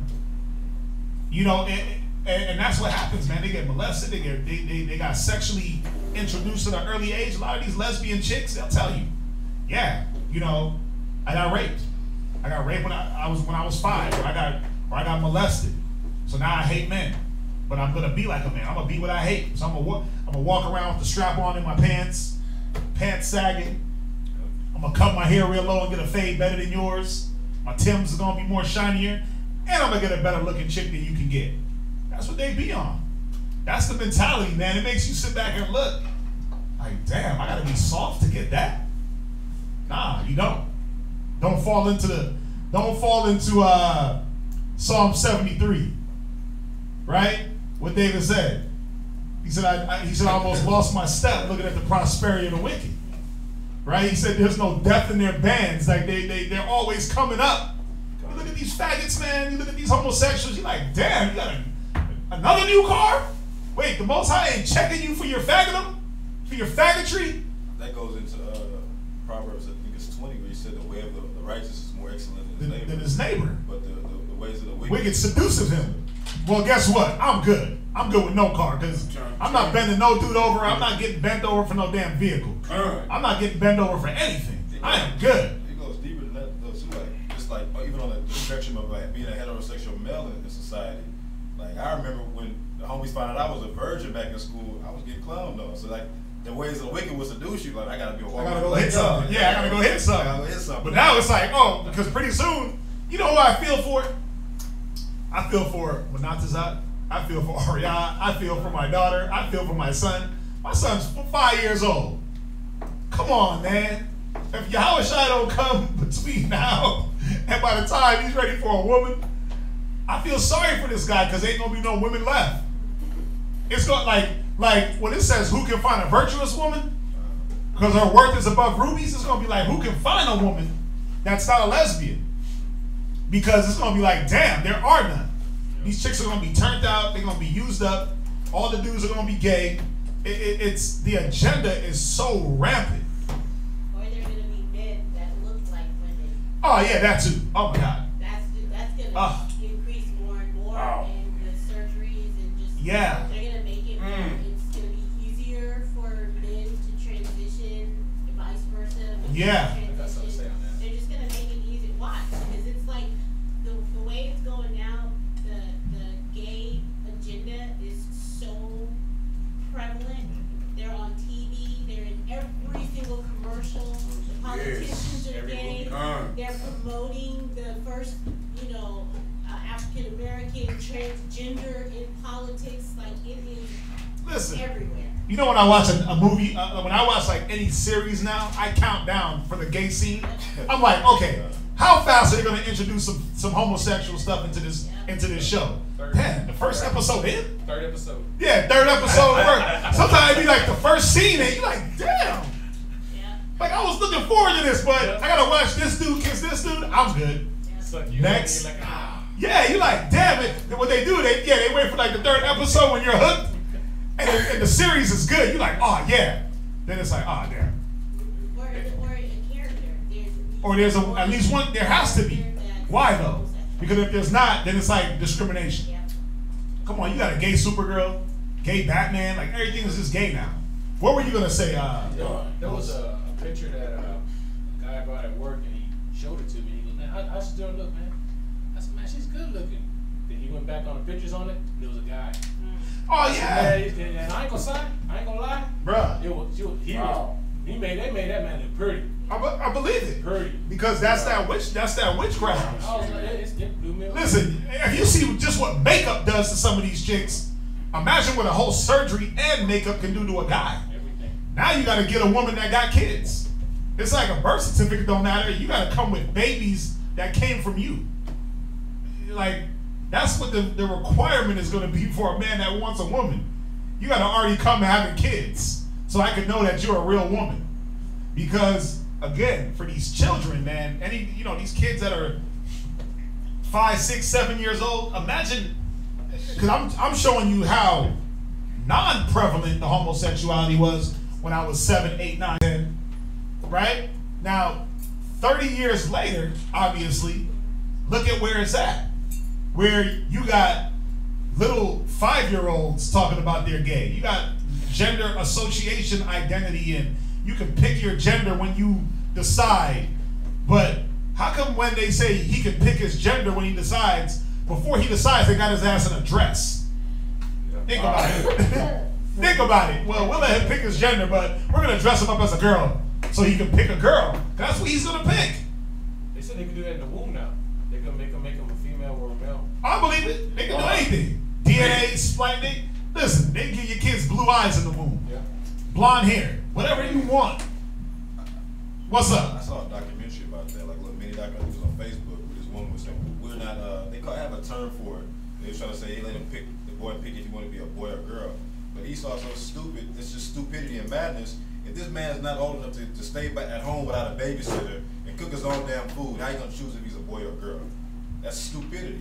You're telling me this man can choose, this little boy can choose if he wants to be a boy or a girl, but yet he has to have adult supervision with him at all times before he burn out a house or choke on someone to death and kills himself. Because that's the stupidity of our oppressor, man. That's the stupidity of our oppressor. That's the baseness of this man, where, yeah, you gonna pick your gender, but you can't even cook for yourself? I'm gonna let you pick your gender, even though it's already picked for you. But you can't supervise yourself. Think about it. Think about the mentality. But that's why it says we're ruled by a people that's not a people. Because their thinking, the mentality, the things they push. And then the sad part is our people mingled amongst the heathen, Psalms 106, and then we learn their ways. And we hold on to it like, yeah, I love America. I love it. Nah, brother, you're a Hebrew Israelite from the tribe of, no, I'm an American Christian. Or no, I'm not black. What would the one chick say? I'm not black. Yes. I'm a Christian. I don't want my blackness to determine who I am. So you want your false Christianity to determine who you are? Wow. But that's the mentality of our people. I want to be so joined to this nation and their ways. Revelations 12, right? Come out of her, my people, and be not partakers of her ways. That's what we should be coming back to. Not, oh, let me get more enjoined with them and let my kids fall victim. Like, that's my worst fear, man, that's why I teach my son early. Like, bro, I don't care. He'll be in the mall with me. I remember last time he was in the mall with me. He seen two dudes holding hands. He was like, ew, Dad, they're holding hands. I was like, that's right, son. It's wrong. I love that. He was like, ew. Listen, I went to give this man a kiss on the cheek, my son. I went to give him a kiss on the cheek. He was like, no, Dad, boys don't kiss boys. I was like, you know what, son? You're right. They don't. Don't let no man kiss you on the face or anywhere. Boys don't kiss boys. Men don't kiss men. Like, so I got to be careful with what I even show him as a father and like fatherly love. So now everything is a dap. All right, boy, I love you. Or I'll smack him on his face, or I'll smack him on his shoulder. That's my kiss to him when I'm leaving. Bye, Dad, love you. Yeah, kind. Dap. I can't kiss him. I can't do any of that. I can't do any of that because it'll taint and skew his outlook on, because he's not able to understand the difference between, you know, the love of a father and a son and just two men. He just knows that we're two guys. He knows that we're two boys and we shouldn't kiss. And I'm like, cool, I'll leave it like that. I'll leave it just like that, plain, simple. So now when he moves through society, he can recognize, like, that's wrong, that's off. What I quoted was Revelations 18:4, the water. Revelations 18:4. Somebody read it real quick. Somebody get it. Yeah, man, we gotta, listen, everything, you know, every show you watch, bro, it's no longer, we're gonna segregate this demon. We're gonna push this demon out. We're gonna push this demon out because why? Satan knows that his time is short. He got to get his rockers off, and this is how he's doing it. This is one way to neutralize the Israelite community, and what is it? What do they call it? Population control. I call it damn genocide because it's death. If it ain't bringing life, it's death. 2 men ain't making no baby. 2 women ain't making no baby. But then what's crazy is you'll be with a woman, but then you'll go get some in vitro. Like, come on, man. And you're gonna have 2 women raising a baby to do what? Indoctrinate the baby to be a faggot? Because that's all that is. Like, there's so many stories, man, of these men adopt. Like, you had the one photo of these 2 Edomites kissing, and the little black baby was sitting right in the middle of them just watching. And they threw it on Facebook, and they're like, what does everybody think about this? I'm like, man, death and destruction to them dudes for the fact that they're indoctrinating an Israelite baby the wrong way. I see them I worked a summer camp the summer before I went to college. I need some extra dough. It was with like little kids and stuff. You know, you have like the YMCA, you had a little part-time job. One of the little boys, the Edomite kid, had 2 fathers, and the little nigga was trying to like have a. So he was in my little group, so like I would have to be like, hey boy, man, get over it. Like and that's before I came to the truth, because like my dad's a military man. I was like, this is not normal. Right. Trying to paint his nails and stuff like that, to get on his ass and put him in timeout and stuff like that. But it's like, and I really wanted to like just give him a flick or something like that. But it's like smack him up. Yeah, but it's like what can I do or say when he's going home to seeing his madness and shit? And then from what they said, the rumor is that one of his fathers actually had a woman, and so that's his actual son. But then he became gay or something like that. Or he was just confused. It's confusion. But and the water for the other scripture, I'm getting said scriptures. The beautiful thing about it is, there is going to be a remnant. There is going to be, everyone is not going to fall victim to that spirit. Read, get Isaiah 1 and 9. And then we'll read that Revelations 18:4. Get Isaiah 1 and verse 9. There has to be a small remnant. Everybody, everyone is not going to fall victim to this spirit that they're pushing on the children. But how? We got to continue. We got to be like Abraham, man. We got to teach our children, teach our families, walk in the way of the Most High, teach them of the Lord. That's what's going to protect them from that demon when they got to go to school, when they got to go to college. They ain't going to get turned out by their damn dorm roommate, whoever the hell that is. That's where a lot of these things attack when they're not under the covering, but it's because they weren't taught how to protect themselves. Read. Isaiah chapter 1 and verse 9. Except the Lord of hosts had left us a very small remnant. He did what? Left us a very small remnant. Come on. We should have been as Sodom, and we should have been like unto Gomorrah. Right. So if there's not going to be that remnant, this whole city, this whole place will be like Sodom and Gomorrah. But the righteous got to stand up. The righteous got to protect themselves, their children, their families, and really fight.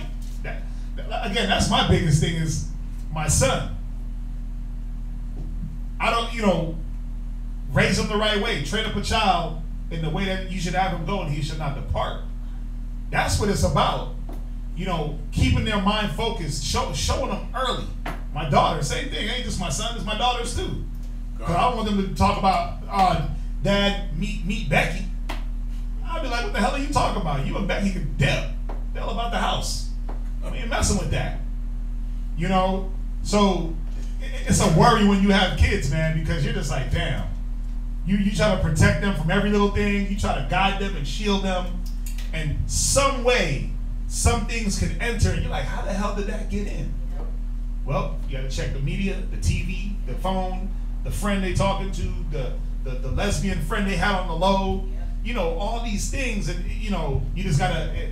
You can't get tired of doing it. You got to make it an everyday. Especially for the ones that have kids, nephews, nieces. But you got to be that example. You got to be the example of righteousness and standing for something. Go to Revelation 18:4. Revelation chapter 18, verse 4. And we'll jump back. I know I went off on a rant. It's a very touchy subject. They'll probably delete this whole video. They'll probably delete this whole YouTube now. Going in.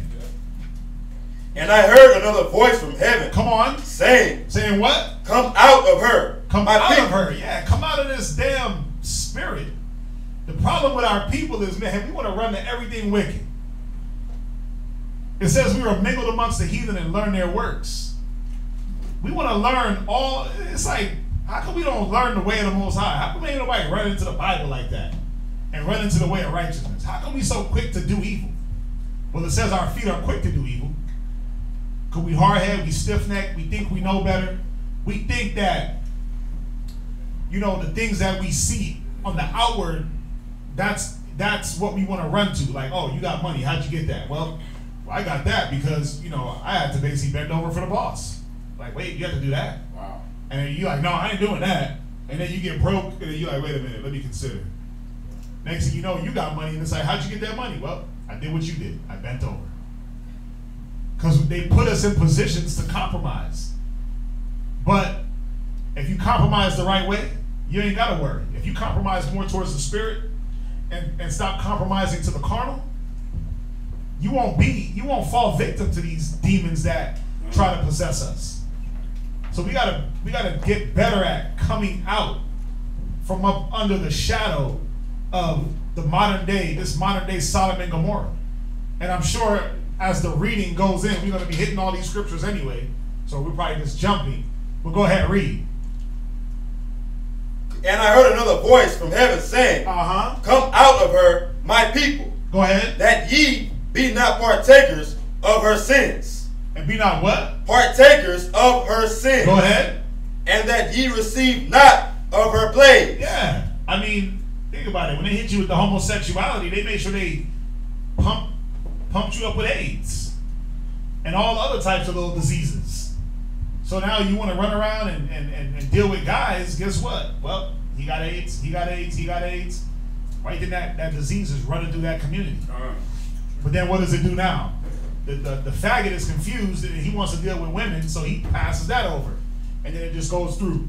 And there's all the whoremongering and all the different side chicks and side dudes and thoughts and my side piece here and my Sancho here and my Sancha, right? All this sharing. Now you got all the plagues that come along with these different acts. Go ahead. Verse 5. For her sins have reached unto heaven, and Yahweh hath remembered her iniquities. Yeah, the Most High is looking down, man. Listen. Because I'm gonna get it real quick. It's Ecclesiastes 8. Ecclesiastes 8. I don't want y'all to think because the punishment ain't coming down that it ain't gonna happen. Ecclesiastes 8 and 11. Because sentence against an evil work is not executed speedily. Therefore, the heart of the sons of men is fully set in them to do evil. You gotta look at the men of Sodom and Gomorrah. They was probably out there for the grip, just running around doing their thing. But when did it come to a head?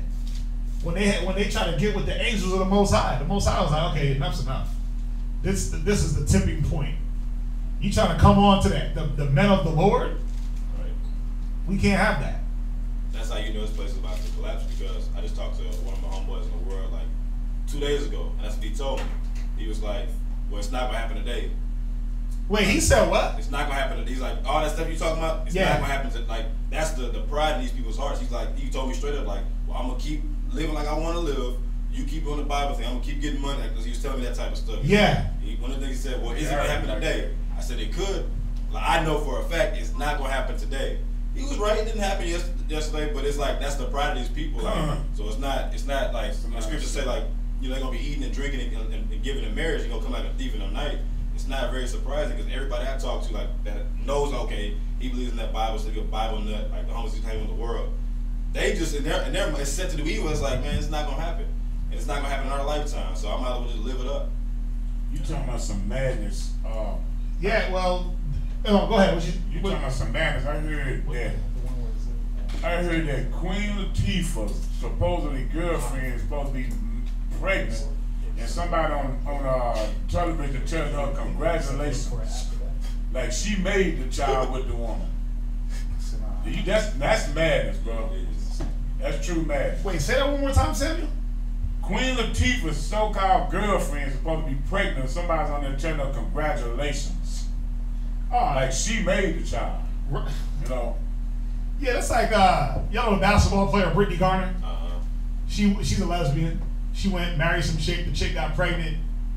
She divorced the chick and they put child support on her. Wow.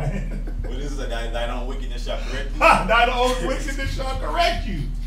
Hey, first of all, you can't even impregnate a woman, but they put child support on you. Wow. Yeah, but that's what's gonna start happening to these damn lesbians. They gonna stop being lesbians when that $700-800 start getting hit out that check. You ain't gonna be no lesbian no more. Don't stop that. Was it Ecclesiastes what? It's I'm looking for it. 8 and 11. No, it's no, it's not Ecclesiastes. It's actually you know what I'm talking about? Is it Ezra? Yeah. I think it's an Ezra. It's talking about, it was going along with what you were saying, Mark. It's all good. Don't worry about that. Let's jump back. Let's jump back to this Josephus and then jump back to the reading. I mean, I can hit this topic all day. I ain't going on this topic all day. They end up deleting the whole page because just going on these damn homos, man. Read where you at here in the Josephus. Let's finish it up. Jump back. All right. He would expose his daughters to their lust. Instead of these strangers, neither thus were they made ashamed. Verse 4 in the Josephus. But God was much displeased at their impudent behavior, so that he both smote those men with blindness and condemned the Sodomites to universal destruction. But Lot, upon God's informing him of the future destruction of the Sodomites, went away, taking with him his wife and daughters, who were 2 and still virgins. For those that were betrothed to them were above the thoughts of going, and deemed that Lot's words were trifling. God then cast a thunderbolt upon the city and set it on fire with its inhabitants, and laid waste the country with a like burden, as I formerly said when I wrote the Jewish war. But Lot's wife continually turned her back to view the city as she went from it, and being too nicely inquisitive what will become of it, although God had forbidden her so to do, was changed into a pillar of salt. For what? Changed into a pillar of salt. For I have seen it, and it remains at this day. Yeah. So y'all see how the Josephus goes into that. When I was talking about dealing with what Mark was saying, it was Wisdom of Solomon 2. Oh, the YOLO spirit 2. Yeah, you only live once. It was Wisdom of Solomon 2. I mean, you can read the whole chapter. I'll just read verse 6 real quick. It says, I'll read verse 1. It says, for the ungodly said, reasoning with themselves, but not aright. Our life is short and tedious, and in the death of a man there is no remedy. Neither was there any man known to have returned from the grave. I'm going to jump to verse 6. Come on, therefore, let us enjoy the good things that are present, and let us speedily use the creatures like as in youth. Let us fill ourselves with costly wine and ointments, and let no flower of the spring pass by us. Let us crown ourselves with rosebuds before they be withered. Let none of us go without his part of our voluptuousness. Let us leave the tokens of our joyfulness in every place. For this is our portion, and this is our lot. Let us oppress the poor righteous man. Let us not spare the widow, nor reverence the ancient gray hairs of the age. So they're just going and showing that mentality that ain't happening right. Christ ain't coming now. I'm gonna just live it up. That's that mind state. Like, but it says the wicked, the ungodly reasoning with themselves, but not aright. See, the ungodly is like, well, that ain't happening. So I'm gonna keep selling my drugs, smoking my weed. I'm gonna keep eating bad. I'm gonna keep banging every chick. I'm gonna keep partying, clubbing. But guess what? Wasn't that in the days of Noah? They were eating, drinking, marrying, giving in marriage. The ungodly were like, bruh, it ain't never rained. So I don't know what you talking about, Noah. But it ain't never rained. I'm going to kick it. Molly Percocet, right? They were singing all the Migos songs. They were singing all damn Gucci Man. Gucci Man, Gucci Man, Gucci Man, Gucci Man, Gucci Man, Gucci Man, right? They were singing all they were singing all that right in front of Noah, man. They was doing all that. Mocking them. Molly Percocet. We in this club, bro. We kicking it. But that's the ungodly. So that's that spirit, man. So that's what I was thinking about when you were talking about that. What else you got? Where you at? Second Ezra 7:56. This was the one I was thinking of. This was what I was really thinking of. But then this hit me too. Second Ezra 7:56. I'll read it. For while we live and committed iniquity, we consider not that we should begin to suffer for it after death. Then answered he me and said, this is the condition of the battle which man that is born upon earth shall fight. Right, so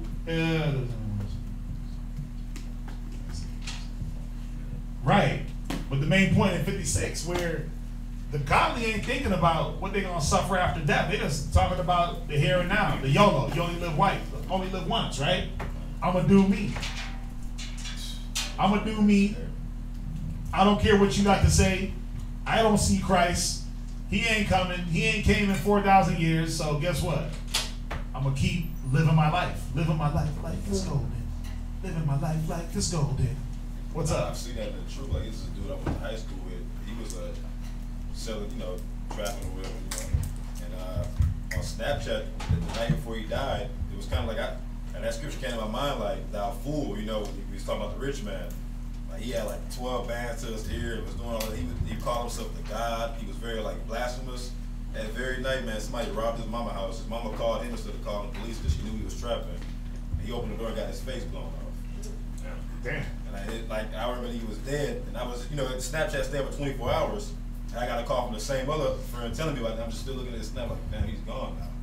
Yeah. Instead of the snap and that the Yeah. whole money phone on this thing, smoking a big blunt, and it's like, you just never know. It's crazy. Yeah. Yeah. What you got? Come on, Swordsmith. You got the whole Bible. It's Isaiah chapter 40 and 27. Like it's golden. Go ahead. I'm just looking at the comments, man. I like the comments. It's Isaiah chapter 40 and verse 27. Uh-huh. And it says, why sayest thou, O Jacob, and speakest, O Israel, my way is hid from the Lord, and my judgment is passed over from my God. Hast thou not known, hast thou not heard, that the everlasting power, the Lord, the creator of the ends of the earth, fainteth not, neither is weary. There is no searching of his understanding. The reason being why I pull it is because our people, they think that they can get away with it. Like Mark was saying, like, they commit all these iniquities and they commit all these sins, man, and they know it's wrong, but it's like they feel like they're getting away with it because the Most High is gracious. He gives you this time to get yourself right, and we abuse it. What was that? Isaiah what? Isaiah chapter 40, verse 27 and 28. But in verse 28, it's telling you like the Most High faints not, and he's never tired, and there's no searching of his understanding. So you sitting there, you committing all this sin, and you don't understand that the Most High, you don't understand the way the Most High thinks. And you don't see that the only reason why you're not 6 feet under right now is because the Most High has given you time to change.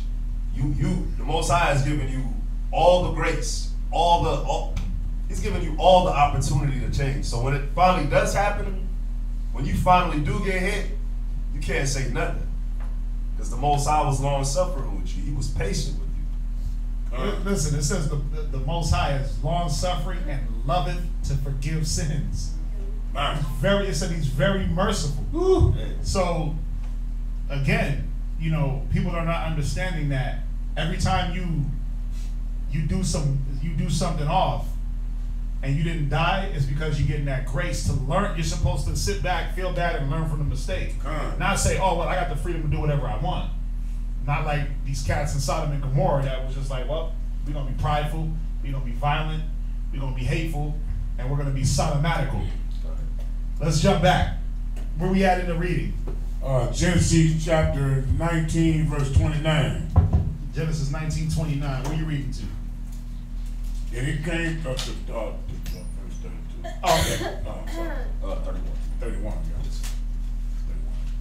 guys. Genesis chapter 19, verse 29. And it came to pass, when God destroyed the cities of the plain, that God remembered Abraham and sent Lot out of the midst of the overthrow, when he overthrew the cities in which Lot dwelt. And Lot went up out of Zoar and dwelt in the mountain, and his 2 daughters with him. For he feared to dwell in Zoar, and he dwelt in a cave, he and his 2 daughters. Check this out. I want you. I just thought about this. Didn't it say that Lot's daughters had? Didn't it say Lot had son-in-laws? What were they? Down low brothers. Ooh, they was them down low gangsters. They was them homo thugs. Wow. They was down low in it. It said that his daughters had. It said that he had son-in-laws. But how come now it's only Lot and his 2 daughters? Where was the son-in-laws at? Ooh. It said that they mocked him, right? That's like his wife too. Ooh, you said what? It said that they mocked him, right? They mocked him. They were like, bro, this ain't gonna happen. But think about it. They stuck around in Sodom and Gomorrah. Now, this is a man shall cling to his like. The Bible says. I ain't saying it. Can 2 walk together, at least they be in agreement. Wow. So, for them to say, I'm going to stay here and know what's going on, they had to at least been, I mean, they were partakers, man. I mean, bottom line. Think about Lot's wife. Now, I'm not saying she was a lesbian. What I'm saying is, why would she look back on that? Why would she look back and even wonder? The scriptures say, don't worry about how the wicked is going to be punished, but how the righteous shall be saved. So, if I'm looking back and watching that spot get blown up, I'm not looking about my salvation. Where was her mind at? Again, I'm not speculating and saying that she was some type of lesbian. I'm not saying that. What I am saying is, where was her mind at to even care about, and because they knew what was going on in Sodom and Gomorrah. It wasn't no secret. And if it was a secret, it wasn't a secret when those 2 angels came and they were trying to beat their damn door down to get with them. So where was her mind at? Well, even in the Josephus, it said that she was nicely, inquisitively looking back. Like, So she was inquisitive about, what's going on with this person? What's going on here? Who's actually going to die? But nobody was behind them. Or why, Lord? You ask the Most High why he's destroying a bunch of sodomites? You know why. That they remember they had the law. They knew it was off. This right here, the whole story tells you they had the law on homosexuality. And the Most High, what did he do? He judged them according to the law. It says their blood shall be upon them. He killed that nation of people for breaking the law. So just some things to think about. Like, I like to go into people's mind states in the scripture and like, what was he thinking? What was she thinking? How come this? How come that? How come this person got killed? All she did was look back. Nope, it was more than that. She wanted to stay there. She was looking back on a life of, damn, this is what I'm gonna be missing. No. Just like the ones that wanted to run back to Egypt and murmured, what's up? I was going to say too, like, if they were the only ones not participating with the entire cities of Sodom and Gomorrah, they stood out like a sore thumb. Oh yeah. So if you knew that was that was the environment that you were in and you were opposed to it, why wouldn't you want to leave? Why wouldn't you want to leave if you were opposed? Only one not participating, you would want to leave unless you were, either participating or, just you were for it. Or you were for it. Yeah. Again, a man shall cleave to his like. But it said that he had son-in-laws, then all of a sudden, the son-in-laws ain't there with him. Huh. That's deep, because I'm growing to where I'm hating everything about this place now. Everything. Let's read on. Where we at? Verse 31. Genesis chapter 19, verse 31. And the firstborn said unto the younger, our father is old, right? And there is not a man in the earth to come in unto us after the manner of all the earth. See, they thought that the whole damn world was destroyed when they saw that. Plus, they weren't around nobody. It was just them. They went to this other city, but they were looking back like, damn, Most High is just destroying. Obviously, they were able to see that the whole earth wasn't destroyed. It was just those cities. But they were able to look back and see the smoke from just those cities, but it was just them. So here we go. You know, it's almost like another Noah situation, right? That's what they're thinking, like, whoa, it's just us. Go ahead, read on. That's it. That's it. Oh, okay. What verse was that? That's on 31. 31? Okay, perfect. Next reader.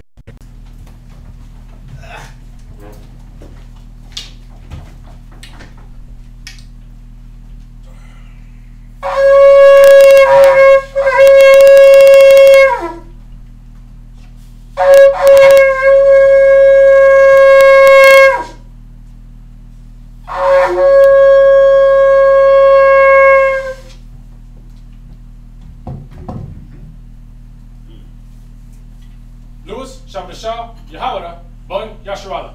Lewis, Shabbat Shah, Yahawada, Bun, Yasha'Allah. Imagine. Barak.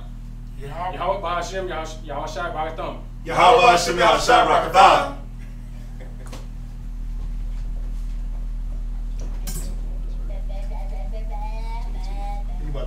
Oh, yeah. Oh, yeah. Jump back. Jump back. It makes me think about something.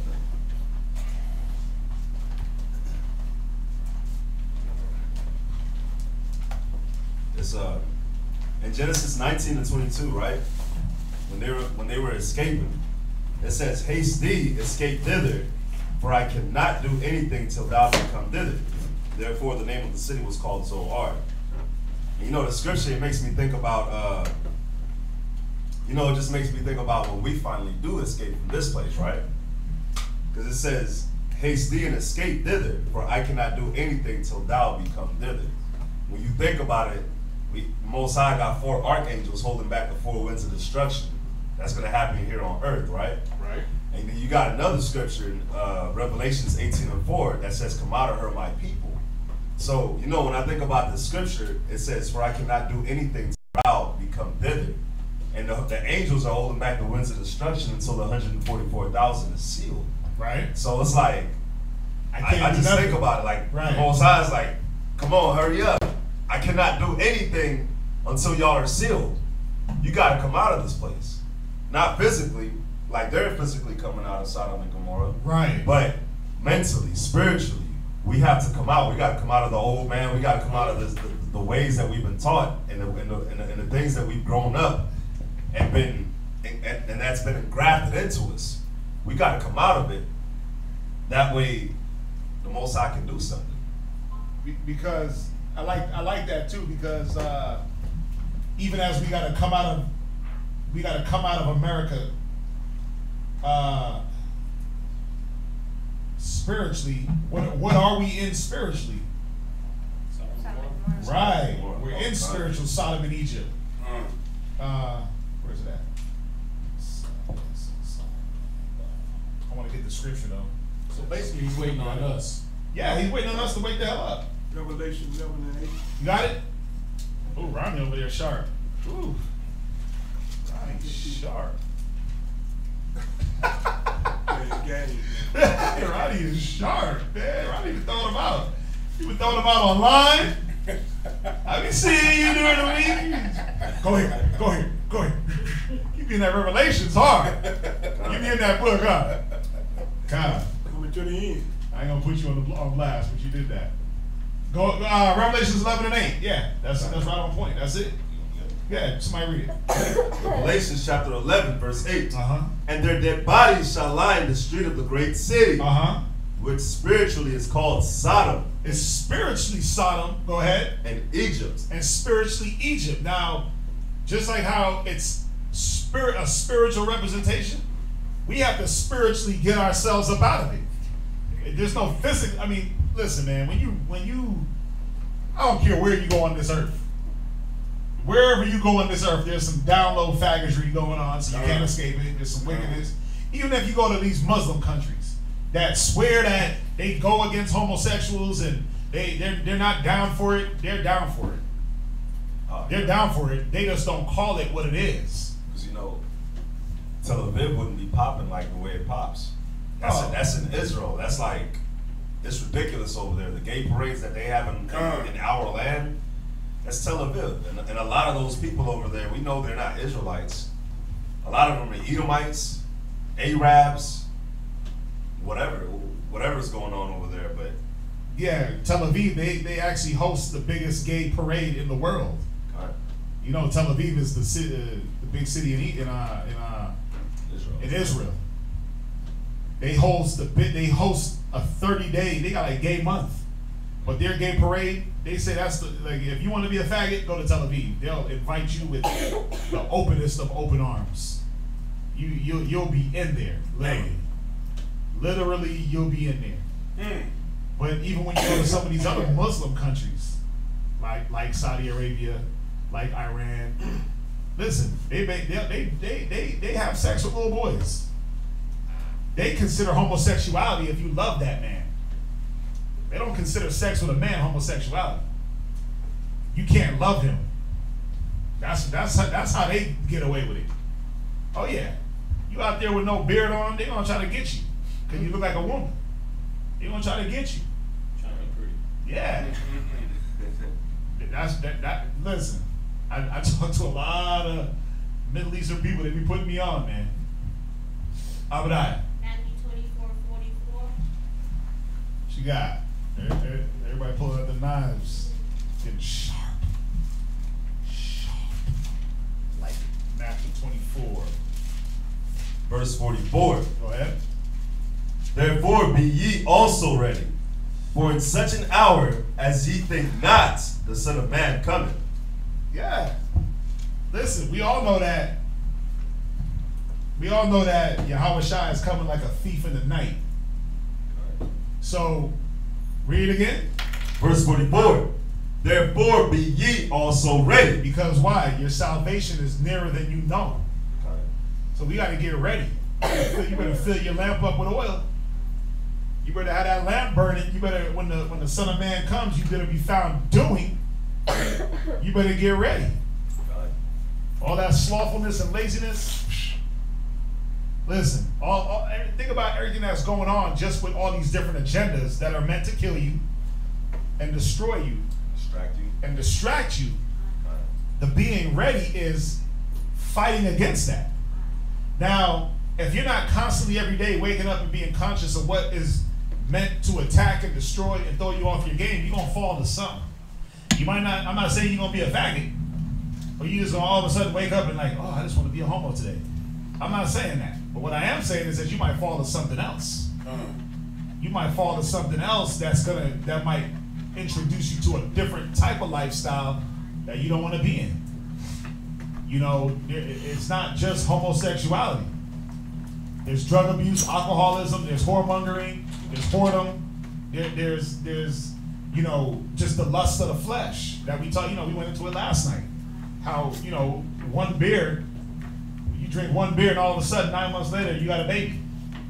And you wasn't even planning on that. Because one beer turned into 50, you met some chick in the bar, you hit it, baby. Or one beer and next thing you know you got a DUI or you in jail for life. You know, we got to be careful. We always got to make sure that we're preparing and doing the things necessary, not making the provisions for the flesh, but make the provision for the spirit. Let the spirit enter. Let's jump to Deuteronomy. Was that it? Anybody got any more scriptures they want to throw out? I mean, I'm with it. Hey, listen, let y'all do it, man. Let's jump back to our Genesis.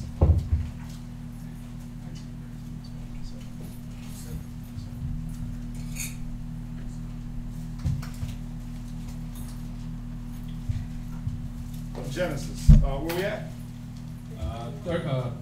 Genesis 19:31. Okay. Genesis 19:31. And the firstborn said unto the younger, Our father is old, and there is not a man in the earth to come into us. I'm sorry. Sorry. After the manner of all the earth, come, let us make our father drink wine, and we will lie with him, that we may preserve seed of our father. 33.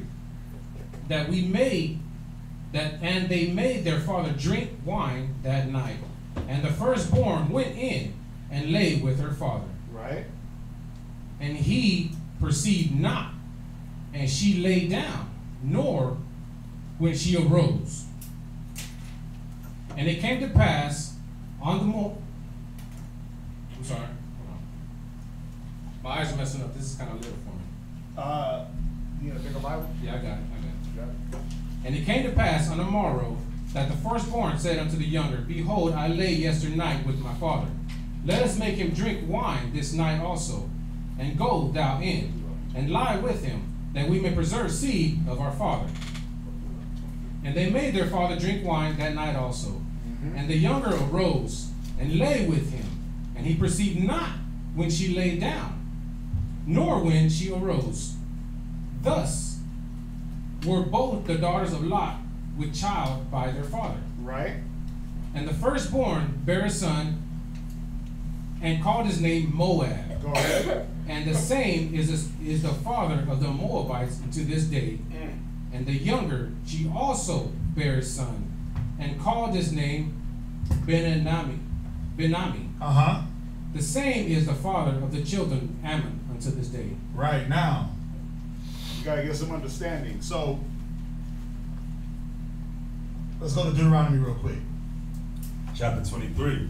Chapter 23, and we're going to start at verse 2. Now, this was like a real big topic. I hope it's still not, but you know, Mamzar's bastards, and people were like running to this scripture like, see, an Ammonite, an Amorite, and Moabite can enter the kingdom. And, you know, they weren't understanding, oh no, verse 2, a bastard should not enter into the congregation. And can we agree that the Bible edifies itself? You know, you don't have to go through a million books to get the understanding of the scriptures. It says precept on precept, line upon line, here a little, there a little. So the Bible tells you what bastard is, what it was referring to. Read Deuteronomy chapter 23 and verse 2, Lockerod. Deuteronomy chapter 23 and verse 2. Uh-huh. A bastard shall not enter into the congregation of the Lord. Right. Even to his 10th generation shall he not enter into the congregation. Now we gotta understand that verse 2, or excuse me, verse 3 is just a reiteration of verse 2. It's gonna tell you what that bastard was, or who they were. Read. Verse 3, an Ammonite or Moabite shall not enter into the congregation of the Lord. Why would it separate these two men, or these two nations? Well, Father and daughters. Because what? Father and daughters. Right, because their daddy was their grandpa. That's why. Because the two women that gave birth slept with their father. A bastard was a child of what? Incest. Right, it wasn't nothing, you know, they got all these different definitions, but let's just let the Bible define what it is. Because it does. It tells us right here in verse 3. It tells us a bastard should not enter the kingdom in verse 2. Then it tells us, what does it mean by bastard? Well, an Ammonite or a Moabite shall not enter into the congregation, even to their 10th generation. It gives the same stipulations.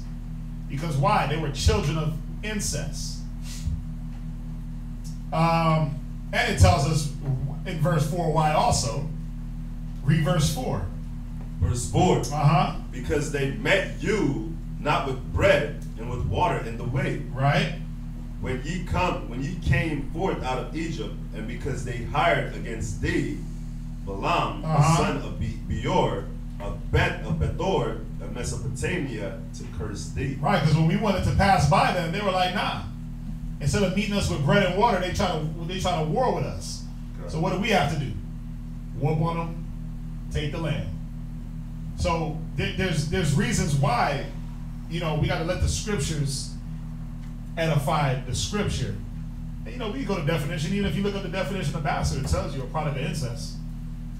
So there's context also we got to look at. Did they know that we're like basically family? Did they know that then, or you know what I mean? Good question. Did you expect that? You know what I mean? That's a good question. I would have to just go through the story and like really detail and see. Right. I'm not to be honest. I'm not 100% sure if they knew that we were kindred. Right. I mean, you don't treat it because we were. I mean, Lot, right? He was family to Abraham, right? So 10 generations be finished now?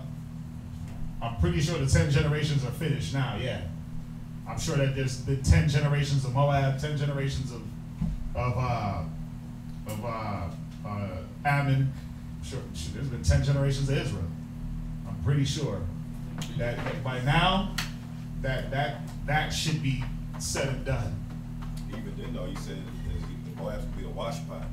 In Isaiah 16:16, he says that he's heard the pride of Moab. So they still can't to the congregation. Well, at the end of the day, they're going to be all doing what? Serving Israel.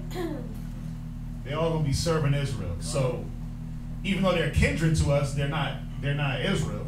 Because Esau's kindred to us. Because Esau's kindred to us, but they're not Israel, so they're not the chosen seed. So, think about it. If Esau was our damn brother, and he dealt with us the way he dealt, these are like distant cousins, Moab and Ammon. So you can't put it past them the way they dealt. Where it's like, bruh, we ain't got really no blood. We got blood relation, but it's like, you my third cousin type. You know what I'm saying? You a step cousin, right? We only hang out during summers, right? I see you every summer and on the holidays. I don't know them like that. That's kind of how they were dealing. I mean, look at how they dealt with us. They didn't deal with us as a brother. They didn't deal with us like how families should deal. So it's like they didn't know us. So does that mean that they raped him and he was not willing to participate? No, they definitely didn't. They got him. Let's go back and read it. So we understand Deuteronomy, right? Right. We get that. I just want to make sure we get that. Let's jump back to the story real quick so we can understand what happened with Lot. Let's understand what happened with Lot and how they were able to get impregnated by Lot. Let's read it. Read it from verse. Where? 32 and what? Oh yeah, 32. Let's read it from 32 again. What is it? 19 and 32. Come, let us make our father drink wine. Let us do what? Let make our father drink wine. Right. They got him drunk. They hit him with the blood of the grape. Right. They made him drink wine. I'm guessing a retarded amount. Yes. Go ahead. And we will lie with him, that we may preserve seed of our father. Yeah, you see that? They devised the plan. They were thinking like there was no more men on the earth to give them to have. There was no more men or women, so they weren't going to be able to bring forth any children. So they said, well, the only man that's here is our dad. Let's get him drunk. So they gave him wine. Go ahead. And they made their father drink wine that night. And the firstborn went in and lay with her father. And he perceived not when she lay down, nor when she arose. So that had to be some strong wine. For him not to be able to know that she got in the bed, he laid down, got up, had sex with him. That had to have been some very, very, very, very, very, very strong drink. He said ace of spades. I think it was a little stronger than that. I mean, come on. You go back then, the purity of anything was potent. What's that, Abadai? The mind state of both of them, that spirit of let's just do what we think is right. Right. Why can't, what if there are no more men? Like, they didn't even give it time to even see what the Most High had planned for them. He got them out of danger, but they didn't even, wait for further instruction on what else was next. Well, what was it? What did they have? What did they show a great display of? Pride. Lack of faith. Lack of faith. Lack of faith in the Most High that delivered them. No different than the children in the wilderness. I mean, the stories repeat itself. No different than when we were in the wilderness and the Most High delivered us. And then we were like, well, you brought us out. You delivered us just to kill us? You part the Red Sea just for us to die of thirst and hunger? Like, that's retarded. Wait a minute. You saved us just so we would die without being able to reproduce? It don't make sense, but that's the thinking of the faithless. But it also all it takes is one person to start saying stuff like that, and that spirit will flow through everyone. Oh yeah, it takes one person to put something out in the atmosphere, and then you just need one other weak mind to grab it, because the older sister said it to the younger, indoctrinated her, and they went with it. I'm sure if there was 5 sisters, they would have all been like, yeah, you're right, big sis. Let's go all have sex with our dad. Right, and then I think too, you gotta look at the fact that their mom, I mean, she turned back. So what was she teaching them? Right, the example. The example that she set. Mm-hmm. They may have gone with their dad, but they were being taught by their mom. Con. So if you want to look at it, yes, this was a form of rape. I mean, they basically mollied him. They basically slipped him a molly.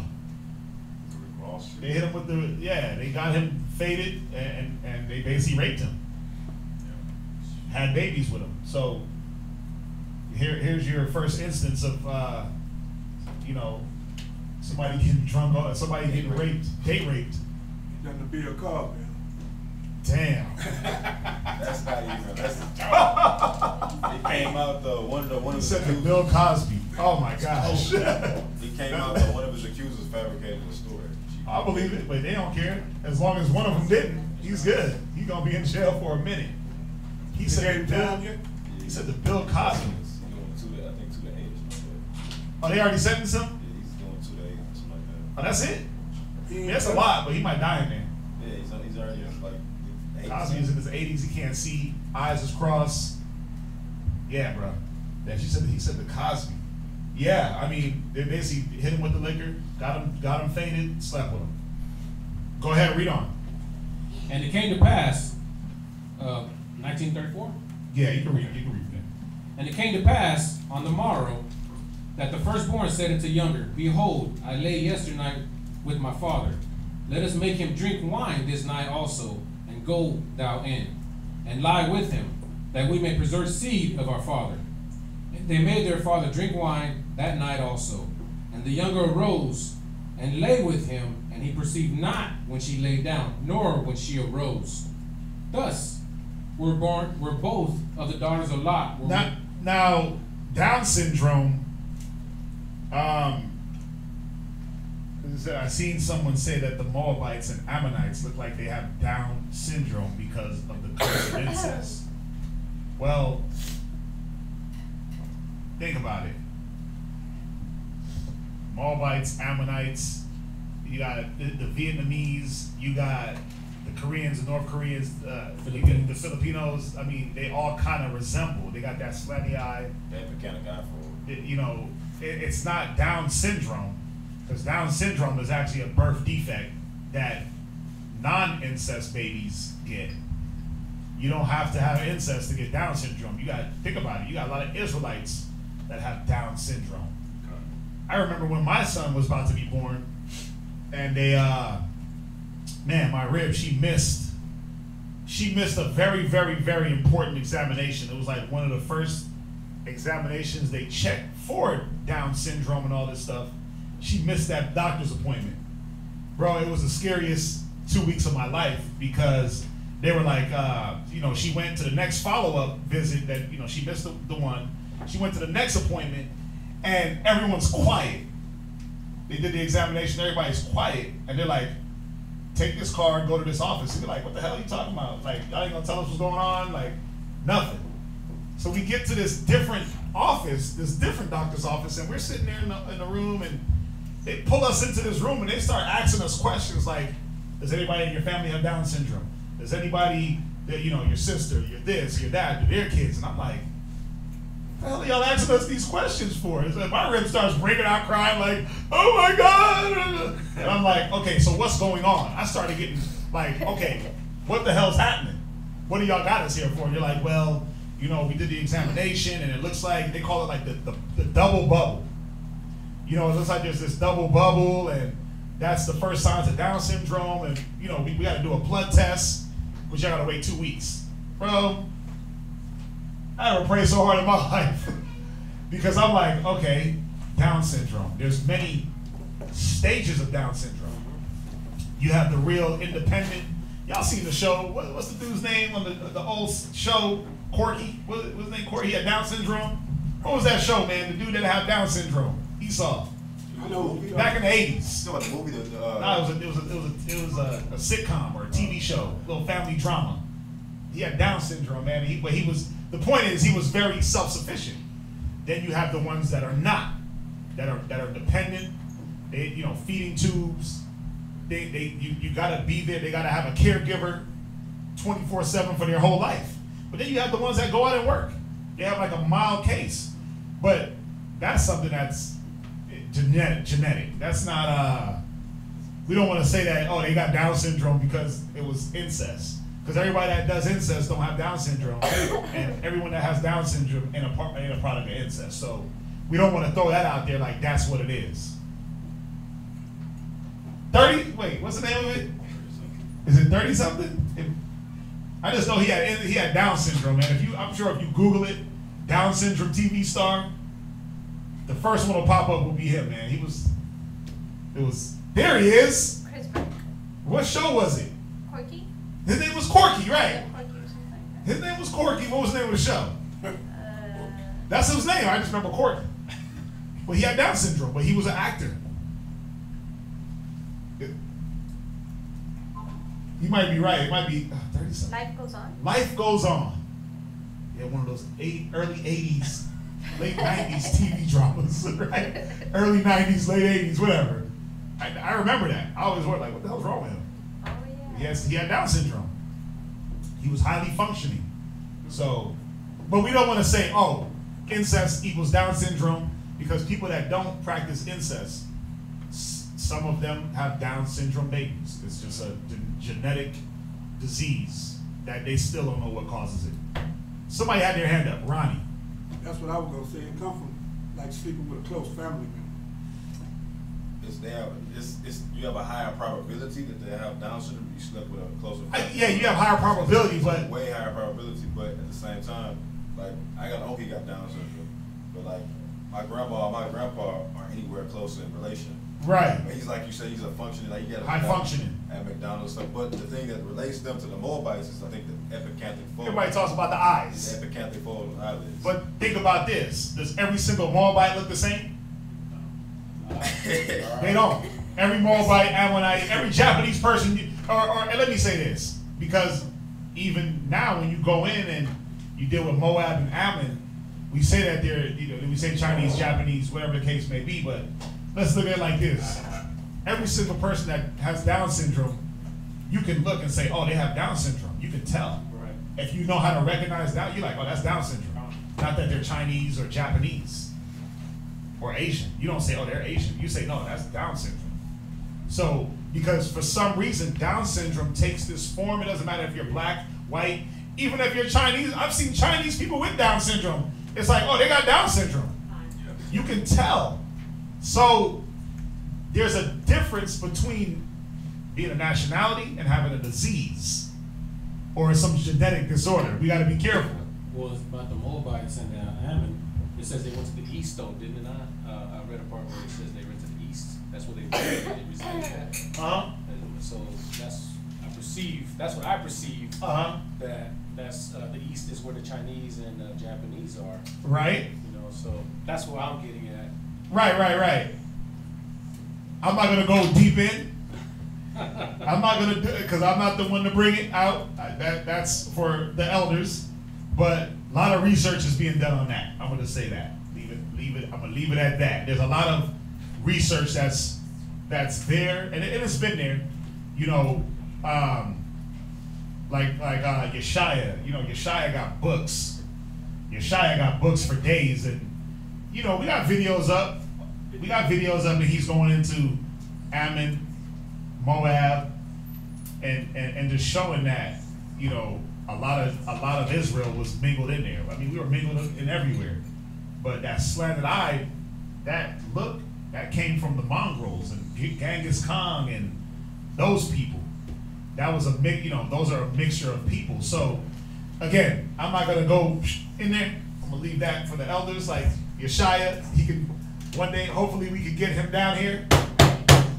We've been trying, money, but get him down here so he can re-drop more nuclear bombs. And a brother like that would have to really expound on that topic of Moab, Ammon, and really go in like that, because he has all the research, he has all the books on it. So, but what we can say is Chinese and Japanese don't equal Down syndrome. Vietnamese don't equal Down syndrome. Philippine don't equal Down syndrome. Because you can have a Chinese man with Down syndrome and know that he's Chinese and he has Down syndrome. There's a separation of the two no matter how you slice it. You can't say incest is Down syndrome. Now, or because there are people in relationships that have never slept. You think about it. I know brothers, I know people that have children or a child that has Down syndrome and they're not close in kin at all. So, you know, we can't automatically associate the two or associate that with one thing. It's a genetic disorder. You know, it's like albinism or it's albinism, right? Where you have there's no pigment. Yeah, I mean, what do you associate that with? You can't. Well, everybody that commits incest, they make albinos. Like, you see how it sounds? It don't make logical sense. But just want to clear that up. Let's continue on. Genesis 19, 37. And the firstborn bare a son, and called his name Moab. The same is the father of the Moabites unto this day.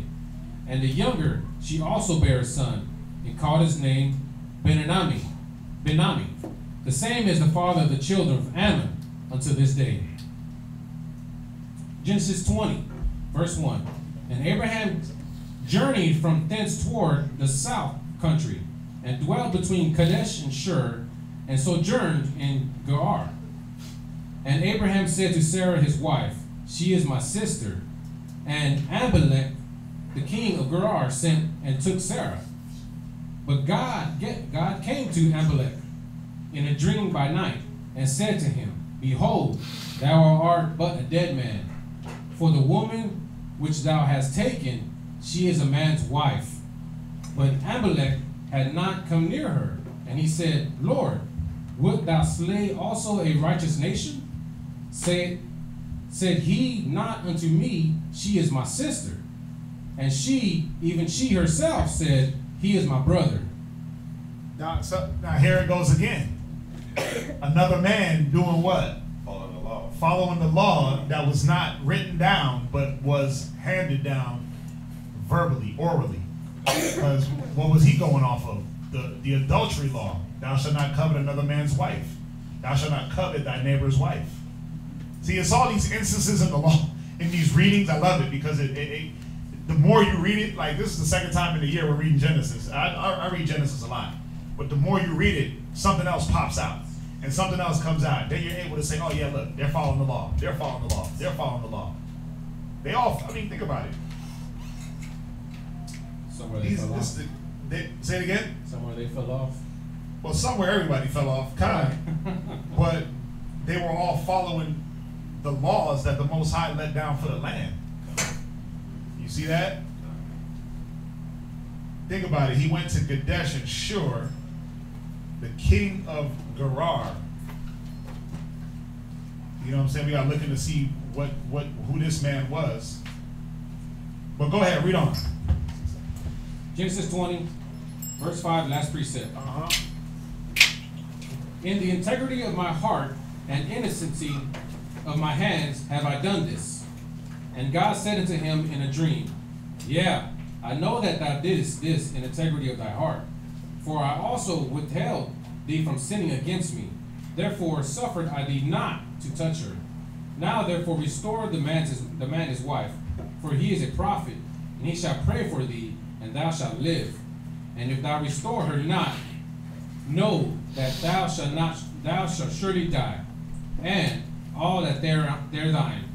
Therefore Abimelech rose early in the morning. Jump back to verse 6. Read verse 6 one more time. And God said unto him in a dream, yeah, I know that thou didst this in the integrity of thy heart. Right. For I also withheld thee from sinning against me. Therefore, he said, I withheld you from doing what? Sinning against me. Right. You see that? What is a sin? 1 John 3 and verse 4. Whosoever committeth sin transgresseth also the law.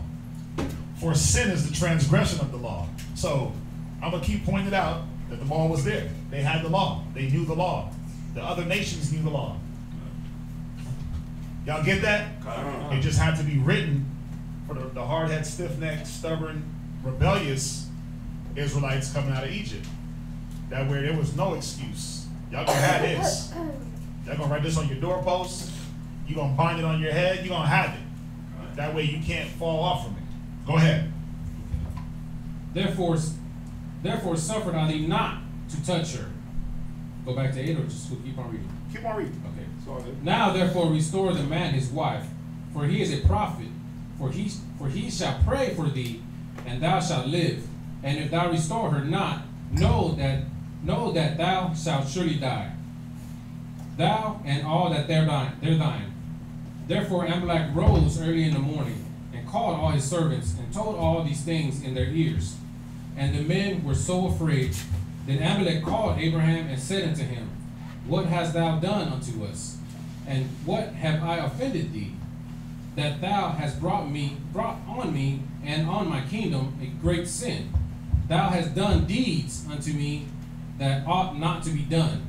And Amalek said unto Abraham, What sawest thou? And that thou hast done this thing? And Abraham said, Because I thought, surely the fear of God is not in this place, for they will slay me for my wife's sake. And yet, indeed, she is my sister. She is the daughter of my father, but not the daughter of my mother. She became my wife. And it came to pass, when God caused me to wander from my father's house, that I said unto her, This is my kindness, which thou shalt shew unto me. At every place whither she shall come, say of me, He is my brother. And Amalek took sheep and oxen and men servants and women servants, and gave them unto Abraham, and restored him Sarah his wife. And Amalek said, Behold, my land is before thee, dwell where it pleaseth thee. And unto Sarah he said, Behold, I have given thy brother 1,000 pieces of silver. Behold, he is to thee a covering of the eyes, unto all that are with thee, and with all other. Thus she was reproved. So Abraham prayed unto God, and God healed Amalek and his wife, and his manservants, and they bare children. For the Lord had fast closed up all the wounds of the house of Amalek, because of Sarah, Abraham's wife. Genesis 12. Wait a minute. Another thing.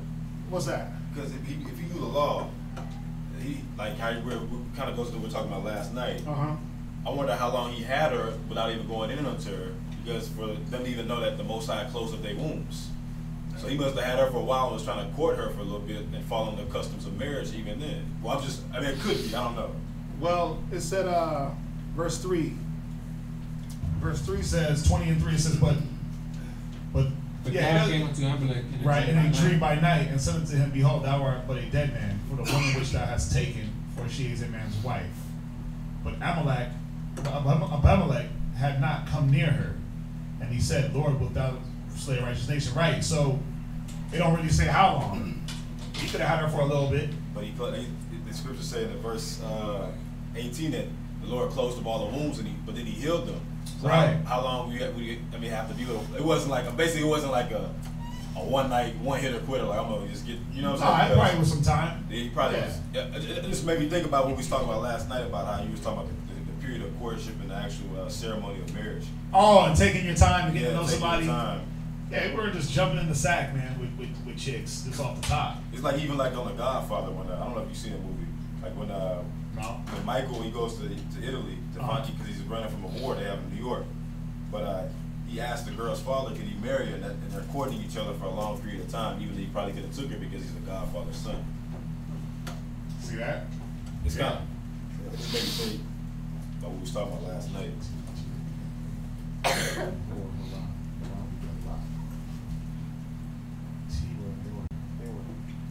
Okay, where we at? Genesis 21 and 1.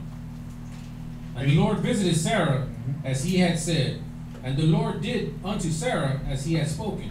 For Sarah conceived, and bare Abraham a son in his old age, and the set time of which God had spoken to him. And Abraham called the name of his son that was born unto him, whom Sarah bare to him Isaac. And Abraham circumcised his son Isaac, being 8 days old, as God had commanded him. And Abraham was 100 years old when his son Isaac was born unto him. And Sarah said, God hath made me laugh, so that all that hear will laugh with me.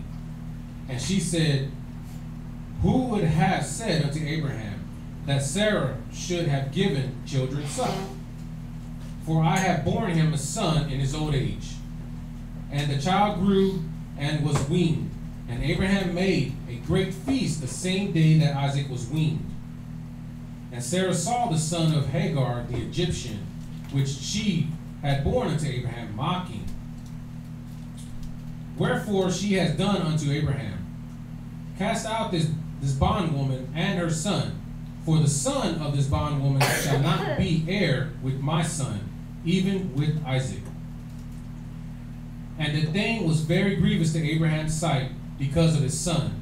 And God said unto Abraham, let it not be grievous in thy sight because of the lad, and because of thy bondwoman. In all that Sarah has said unto thee, hearken unto her voice. For in Isaac shall thy seed be called. And also the son of all the and also of the son of the bondwoman I will make a nation, because he is thy seed. And Abraham rose up early in the morning and took bread and a bottle of water, and gave unto Hagar, putting it on her shoulder and the child, and sent her away.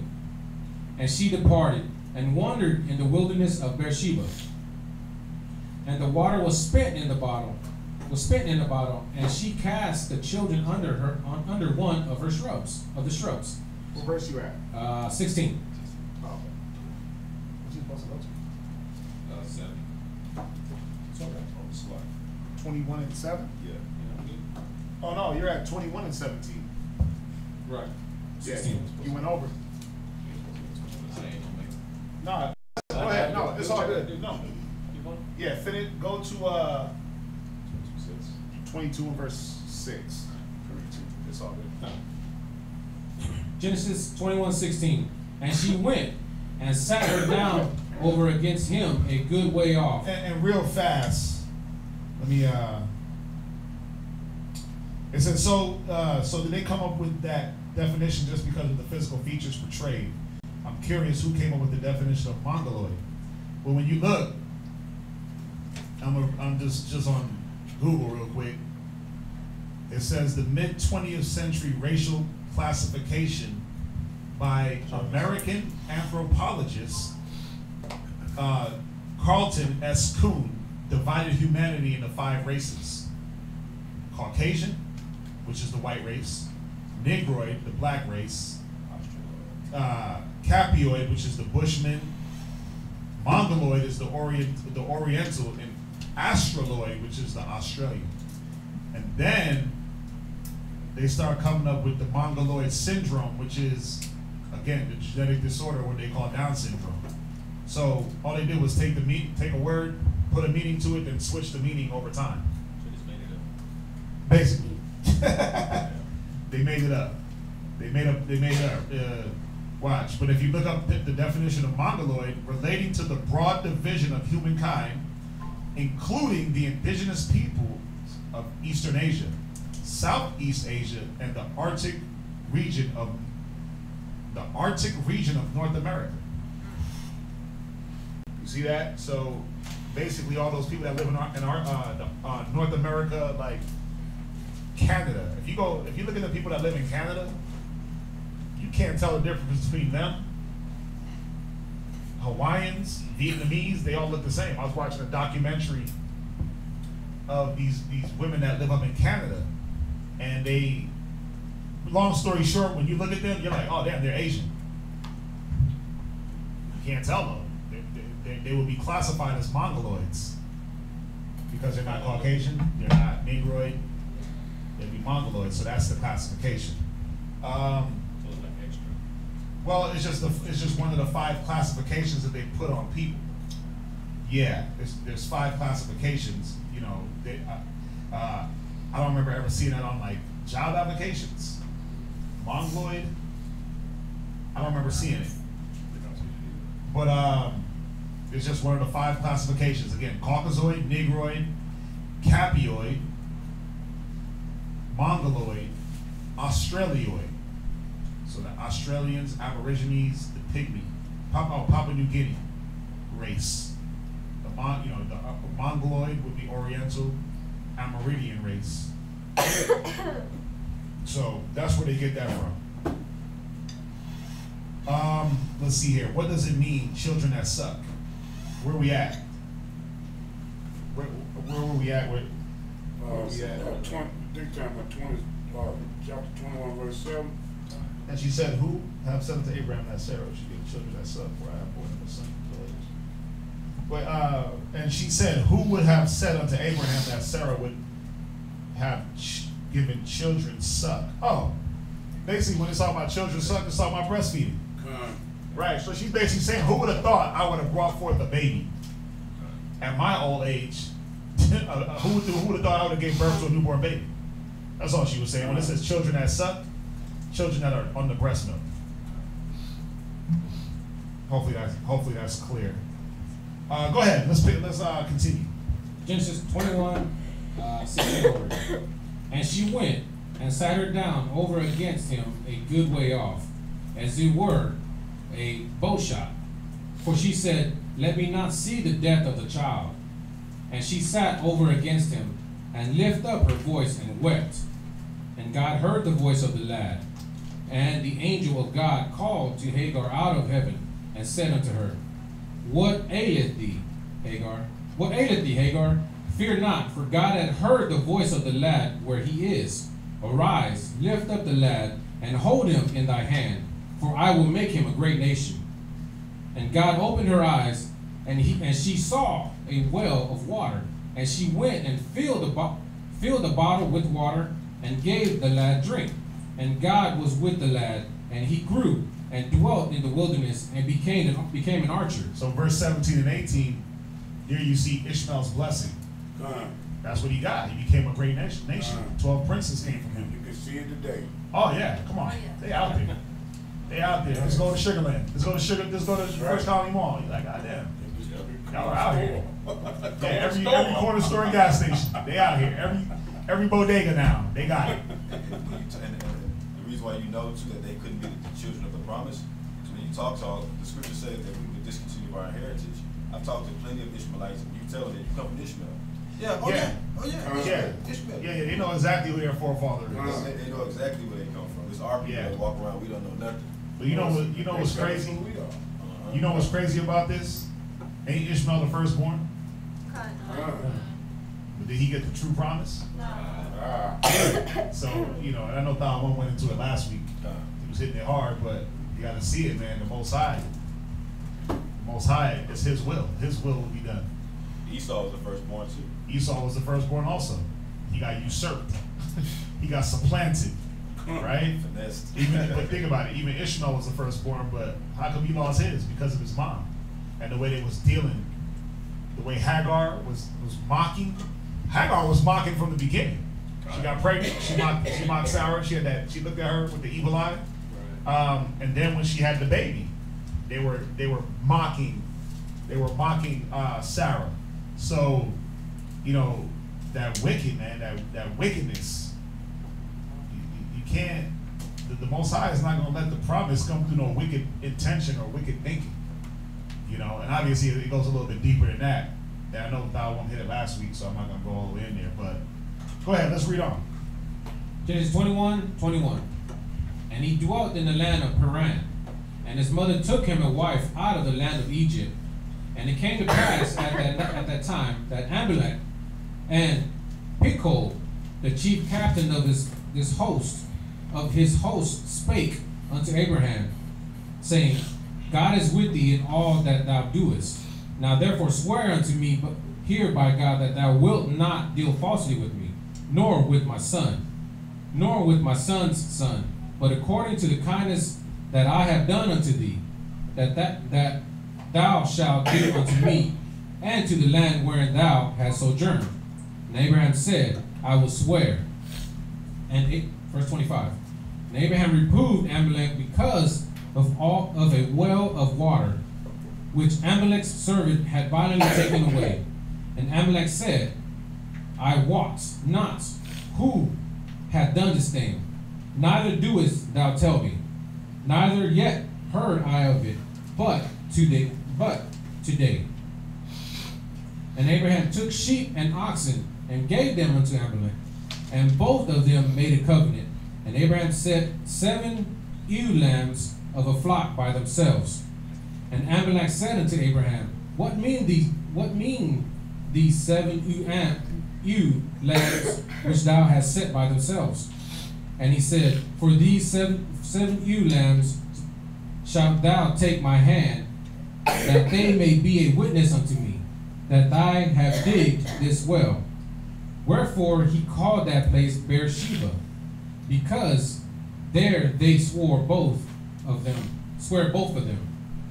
Thus they made a covenant at Beersheba. Then Amalek rose up and Pichol, the chief captain of his host, and they returned into the land of the Philistines. And Abraham planted a grove of Beersheba, and called there on the name of the Lord, the everlasting God. And Abraham sojourned in the Philistines' land many days. Genesis 22:1. And it came to pass after these things that God did tempt Abraham, and said unto him, Abraham. And he said, Behold, here I am. He said, Take now thy son, thine only son Isaac, whom thou lovest, and get thee into the land of Moriah. Offer him there for a burnt offering unto one of the mountains which I will tell thee of. And Abraham rose up early in the morning and saddled his ass, and took 2 of his young men with him, and Isaac his son, and clave the wood for the burnt offering, and rose up and went into the place which God had told him. What I supposed to read to? Okay. Genesis 22:4.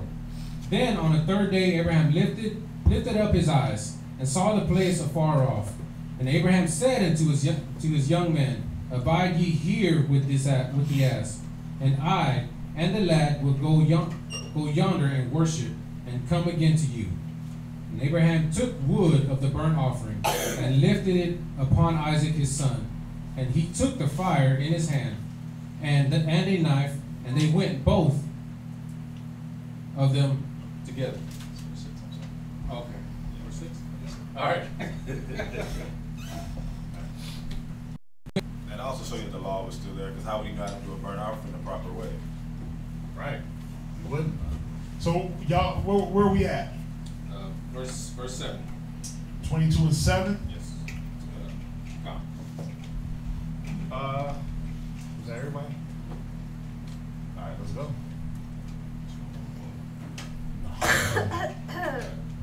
Genesis chapter 22, verse 7. Any questions before we move on? Tiana? On verse 12, what does it mean? Did Abraham actually marry his sister? You're In chapter 20. Oh, yeah, I was just actually looking at that too. I'll come back to you on that. I gotta look. I was looking back at something. I'll look back and I'll come back to you. All right. So I won't know that. Oh, what did you Sarah was his sister. She was his half sister. Right. So he wasn't lying when he said that's my sister. That's my the sister of my father, but not my mother. I'm not my mother. Yeah, they have Right. And that's what I gotta. When did he go over that? On last Saturday. Oh, last week. Oh, because it went over the lineage. And then we went over that before again because we were talking about it was a whole wormhole. We were talking about was it lawful to deal with sisters, and then now right. So we went over that. That was his sister though. So he wasn't lying. It was kind of like Because I have a half sister, but I was actually looking back at the whole lineage I gotta look and read it for myself, but I'll come back to it. That kill a Down syndrome. It kills a lot. Let's think about it like this. If you want to go back to the Down syndrome, let's think about it like this. Noah, his wife, Shem, Ham, Japheth, their wives. They're left to repopulate the earth. You think incest didn't happen? The whole earth should be incestual. The whole earth should be Down syndrome plagued. If Down syndrome is a product of incest only. You see what I'm saying? When you look at it in Noah's time, we come from the product of incest. We had to. That was the only way for them to repopulate the whole earth. So, another way to look at it, it's just that now the law had to come into play and say, okay, there's no more need for that. There's no more need for you to sleep with your cousin and your other cousin. There's no need for that because now we have enough people on the earth. So technically, we all sleeping with some of our relatives because we were separated in slavery. Family. That could be very true. That could be because when they separated, when they put you on the boat, they didn't say, well, we're going to make sure we keep y'all together as a family. They separated you according to how strong you were, and the needs of the plantation. So you got a lot of that happening where you got people discovering that they're with cousins and with this person, and they go through the whole family tree, and it's like, oh, that's my long lost uncle. They find it, That's why we got in our spirit to call each other brothers and sisters. But that's why you got to have in your spirit to betroth a person for longer than a week. Get to know them, right? Because that could be your uncle, that could be your auntie, that could be your cousin, that could be your sister. Just y'all can have basically you can have the same blood. You can be closer in kindred than you realize. Go ahead. I had two cousins in high school I didn't even know it. One was a chick because both of my grandpas like typical Benjamite man. One got like over 20 kids. I don't know how many cousins I have. And the other one, my dad's side, he's the same way. Like, I don't know how many cousins still I have. Listen. So I had a cousin that I went to high school with too. I ain't know him. Listen. So after high school, that's what you. I remember I moved to Colorado, and I was trying to date this girl, and come to find out she was dating a dude, and he was my brother that I never met. I never met him. I only knew him as a child. It was, 2-3 years old. He's a year older than me. So we were together as babies. We got different moms. But I moved to Colorado. I'm trying to holler at this chick. I'm 16, whatever. She's talking to somebody. It happens to be him. We meet at like a damn basketball game or something. Met him, didn't know who he was, and then my uncle brought him to my job. Like, this is your brother. I was like, but wait a minute, yeah, man. So you never know. You got to be careful with that. But that's why in this day and age, you got to take the time to get to know a person. Be not quick to credit a person. You gotta. This is prove a friend, man. You gotta prove people to let them show you who they are. So where we at? Genesis chapter 22, verse 8. Mm-hmm. And Abraham said, "My son, God will provide himself a lamb for a burnt offering." Mm-hmm. So they went both of them together. They came to the place which God had told him of. And Abraham built an altar there, and laid the wood in order, and bound Isaac his son, and laid him on the altar upon the wood. Verse 10. And Abraham stretched forth his hand and took the knife to slay his son. And the angel of the Lord called unto him out of heaven, and said, Abraham, Abraham. And he said, Here am I. And he said, Lay not thine hand upon the lad, neither do thou anything unto him. For now I know that thou fearest Yahweh, seeing thou hast not withheld thy son, thine only son, from me. Now check this out. I'm gonna jump into the Josephus, book 1, chapter 13, page 43, section 2. Now it says, now Abraham thought that it was not right to disobey God in anything, but that he was obliged to serve him in every circumstance of life. Since all creatures that live enjoy their life by his providence and the kindness he bestows on them. Accordingly, he concealed this commandment of the Most High and his own intentions about the slaughter of his son from his wife. Why did he do that? Because he knew that she would try to deter him. Think about a mother and a child. You gonna go kill my baby? Hell nah. I don't care what God says. You ain't doing that. But Abraham was like, I'm gonna obey, and to not have you throw me off my game, I ain't telling you what we doing. We about to go hunting. We about to go offer a sacrifice to the Most High. That's all you get. But what would Sarah have done? What did he know she would have done? She was like, nope. She would have stopped him. Right? Let's see. His own intentions about the slaughter of his son from his wife, as also from every one of his servants. Otherwise, he should have been hindered from his obedience to the Most High. And he took Isaac together with two of his servants, and laying what things were necessary for a sacrifice upon an ass, he went away to the mountain. Now the two servants went along with him 2 days, but on the third day, as soon as he saw the mountain, so think about this, 3 days journey, and the whole time he's thinking about he got to kill his only son. Think about it. It's torture. It's torture if you let it. But think about where his mind had to be. His mind had to be on not the carnal, this is my son, but the spirit, it's the will of the Most High. His mind had to be, yes, on the Most High, that I'm obeying the commandment, I'm doing the right thing. 3 days journey, think about that. Man, I take a 5-minute walk and I'm thinking about that. I'm like, nope, let's go, son. You my only son? Come on, now, right? That's how we think as humans. As fleshly beings, we're like, not my son. 3 days with you. Think about it. None of y'all can even think about killing y'all's kids for 1 second, let alone 3 days.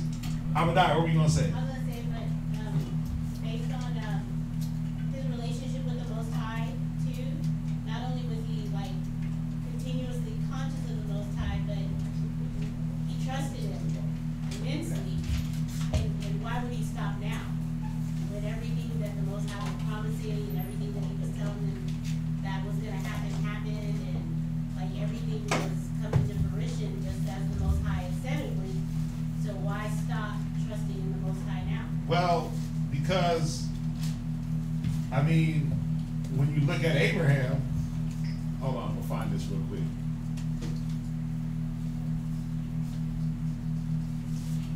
You got that? I mean, you gotta look at Abraham. Everything he did was by faith. Listen, the Most High said, pick up and go here. He did it. He didn't question. He didn't ask. He didn't say anything. He just picked up him, his kid, his wife, and all his house, which was many. It wasn't just him and his wife. He had camels. He had servants.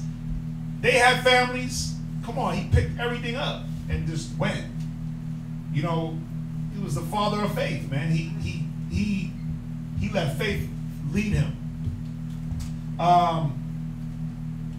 What you got? It's Matthew chapter 10, verse 37. This is where Abraham was operating. Read. He that loveth father or mother more than me is not worthy of me. And he that loveth son or daughter. He that loveth what? Son or daughter. More than me is not worthy of me. You see that? This is where Abraham was like, man, if I love my son more than I love the Most High, I'm not worthy. So guess what? The whole 3 days, even though it probably wasn't wrecking his brain. He probably was determined, like, I'm gonna go do this. The Most High is gonna make this happen. This is the Most High's will. He didn't let it beat him up, because if he did, then he would have flip-flopped. He wasn't double-minded. He wasn't going back and forth with himself, like, oh, I don't know. He took 2 steps, oh, I'm gonna do it. He sat there and pondered, I don't know if I can go through with this. Oh, let's do it. I don't know if I can do it. Oh, let's do it. He wasn't doing that. He was like, man, let's go. So he didn't let it the thought of what he had to do for the Most High beat him up. But why did the Most High spared Isaac? Because of the fact that he knew that he was going to do it. He knew his intention. He knew his intention. He gave him that 3 days to think about it, and then had him string him up and do everything. Right in the middle. Stop. Lay not your hand on the lad. Right? So, I mean, we got to see it, man. Think about you. The Most High ain't telling you to kill your kids. He's telling you to kill the old man. And it's like, oh, yeah.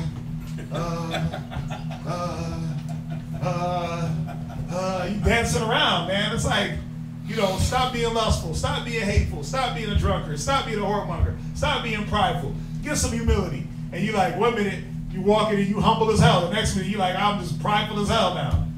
You double-minded, and all you're doing is sacrificing the evils about you. You're not killing your child.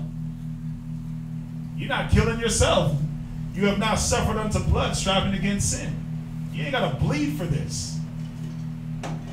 Somebody almost bled for the will of the Most High to come through. Someone's child was almost sacrificed. The Most High is not telling you to go take your child on a 3-day walk up a mountain, sacrifice him just to show your righteousness. He's just saying, listen, believe on me. Believe it. Be not a forgetful hearer. Be a doer of the word. Put your hand to the plow. That's all he's saying. He ain't telling you to kill nobody. Sacrifice your wife. Yeah. The Most High ain't came to nobody and said, listen, I need you to take your wife, take 2 servants, string her up, sacrifice her. He's not saying that. Or give up your only child, your firstborn. I need your firstborn, Samuel, to prove that you love me. The Most High is not doing that to us. You can prove your love in a whole nother different way. Romans 12:1. And I'm not saying just you, but generally, Romans 12, we ain't got to go there, but can we go there all the time? But what does Romans 12:1 say, class? Oh, man. What does Romans 12:1 say?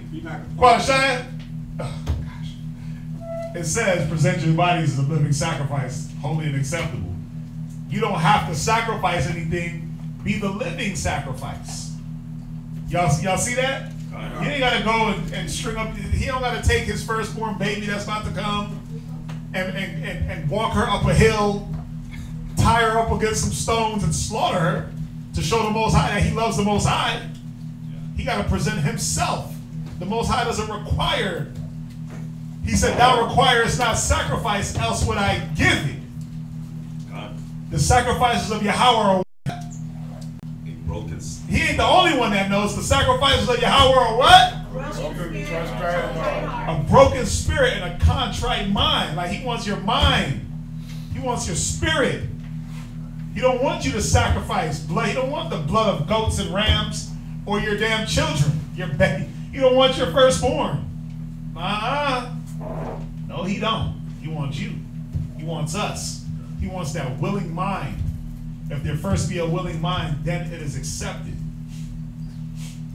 That's what he wants from each and every one of us. That's the sacrifice, man. So remember that. I'm going to jump. Y'all are looking at me like, man, shut up. I'm going to jump back. It says, now the 2 servants went along with him 2 days. But on the 3rd day, as soon as he saw the mountain, he left those 2 servants that were there with him till then in the plain. And having his son alone with him, he came to the mountain. It was that mountain upon which King David afterwards built a temple. Now they had brought with them everything necessary for a sacrifice, excepting the animal that was to be offered only. Now Isaac, check this out. Isaac was 25 years old. So Isaac was no little ass boy. He could have easily been like, Pop, what the hell are we doing? I ain't going with you. I'm out. But look at Isaac's obedience to just following and following his father. This is for you children. Listen, Isaac was 25 years old and he still followed his father's directions. Some of y'all in here is only 11, 10, 15, 9, and y'all think y'all know something. And when your parents tell you something, why we gotta do that? How come this? Why? It shouldn't be a why, because your parents ain't leading you to be slaughtered. That's one. What they're telling you is not gonna hurt you. And you should be happy that there's someone there to guide you. Yeah, I'm talking to you. I'm looking right at y'all. Shariah trying to hide. Don't hide. I see you. Mama Warlock, I'm looking at you too. All of y'all. Y'all gotta see that. When you read these stories, man, you gotta understand that, you know, the children, they were involved, but they were obedient. I'm gonna read it again. Now, Isaac was 25 years old. Now think about it. He walked with his dad for 3 days and you never heard him talk about Isaac. He tried to run off and do his own thing, and he didn't have time for that, and he was too busy on his phone or playing video games or Fortnite or whatever it is that y'all do. No, he followed his father's direction, right? And as he was building the altar, check it out, he built the altar for a sacrifice. And as he was building the altar, he asked his father what he was about to offer. So he walked with his father 3 days and built the altar. He didn't complain, why I gotta do this? Y'all gotta do some dishes and y'all be mad. You mop a floor and it's like the end of the world. I made a chore list for my daughter and she cried. Yeah, I'm putting you on blast. I made a chore list and she's like, why I gotta mop every day? Well, because you walk every day. And you got a dog that's dirty. He comes inside and dirties up my floor. So yeah, you gotta mop every day. If you wanna walk on that floor and track dust and dirt, you gotta mop and sweep. It's that simple. Why I gotta do dishes every day? Because you eat every day? Why I gotta clean something every day? Because you dirty up something every day? It's simple. But why there gotta be a question of why? Why I gotta pay bills every day for you to have nice heat and a roof and food? Why I gotta do that? Because it's the right thing to do. Because as a parent, that's what you do for your child. In return, as a child, you follow the guidance of your parents. And not meaning like, I'm gonna follow, but I'm gonna have something to say and murmur under my breath like, I don't wanna do these damn dishes. I know how y'all think. I was y'all's age too. Go do the dishes. The hell I gotta go do the damn dishes? Like more dishes? The hell? Wash your own, yeah. Like, you wash your own dishes. Yeah. Oh, I was asked that too. Like, how come everybody just can't wash their own dishes? Well, first of all, I'm never home, so whose dishes are they? If you always home, my daughter don't go to school. She goes to homeschool. She got homeschool. So if you always home stuffing your face, then who's dirty? All the dishes are yours anyway. Right? So if it was about everybody washing their own dish, guess what? You still got to do the dishes. You see how it works? Like, y'all ain't smarter than us, because I've been there. I asked the question, how come everybody can't just wash their own dish? But then when you look, it's just us dirtying the dishes. My mom wasn't home to dirty her dishes, so we end up having to do it anyway. You got to see that the little bit of chores y'all got. You know why you guys have chores and things like that? Because when you have a house, when you get old enough to move out and have your own home, you want your house to be dirty? Do you want your children, if you have children, you want your children to not have discipline and be dirty? Some of y'all are like, I don't know. I don't care. But really think about it. Think about if you didn't clean up your house. Think about if your house went 2-3 days without being mopped and swept. Look at it after 1 day. And think about it, if you let it go a week, how filthy and smelly it would be. If nobody was there to say, Shia, clean up. Shariah, do the dishes. Naomi, do the dog. Clean the dog cage. Do the dishes. Sweep, mop, clean the room. Clean your closet. Oh, she got a whole list. I don't care. Noah too. I mean, Noah, he's young, so he gets distracted, but he got his little chores. Y'all have to, because it's about, you gotta be responsible for something other than your phone, TV, and Instagram and all that stuff. You gotta be responsible, and we're just trying to make you responsible. I mean, unless y'all want to pay bills. Y'all want to pay bills? Y'all want to go out and get like real jobs? You're old enough, Tiano. You ready? You 15. That's the working age. You ready to step out and get you a job where you gotta show up on time, wear a uniform, listen to somebody yell at you, and you ready for that? You ain't ready for that. That's why it's important that you follow what your parents lay down. I know Tiana, Tiana will be in there. But it's for everyone. What your parents lay down as far as a little bit of chores and cleaning, man, just do it. Do it and be happy that you have parents that are actually caring about your well-being for the future. You got a lot of parents out there that don't give a damn about their kids. It's like you can live however the hell you want. If you want to take a shower, that's on you. If you want to have clean clothes, y'all see it. Y'all got bummy little kids at y'all school because their parents don't care. They don't care if they shower. They don't care if they eat. They don't care if they got new clothes on. They don't care about none of that. So you got to really see, man, your parents are just trying to guide you in a way that when you get old enough to have your own house, that you don't turn into some hoarder. You guys got to watch the show Hoarders. You ever seen it? Shirai, you seen it? Yeah. Y'all want to live like that? Come on, man. They pull up all that grime and gunk, and they have dead cats. Come on, little Lucky went missing 10 years ago. Well, Lucky is stuck to all the debris in the living room. Lucky been in the living room for the whole 10 years. He just dead and flat. So, just when you read these stories, man, think about it.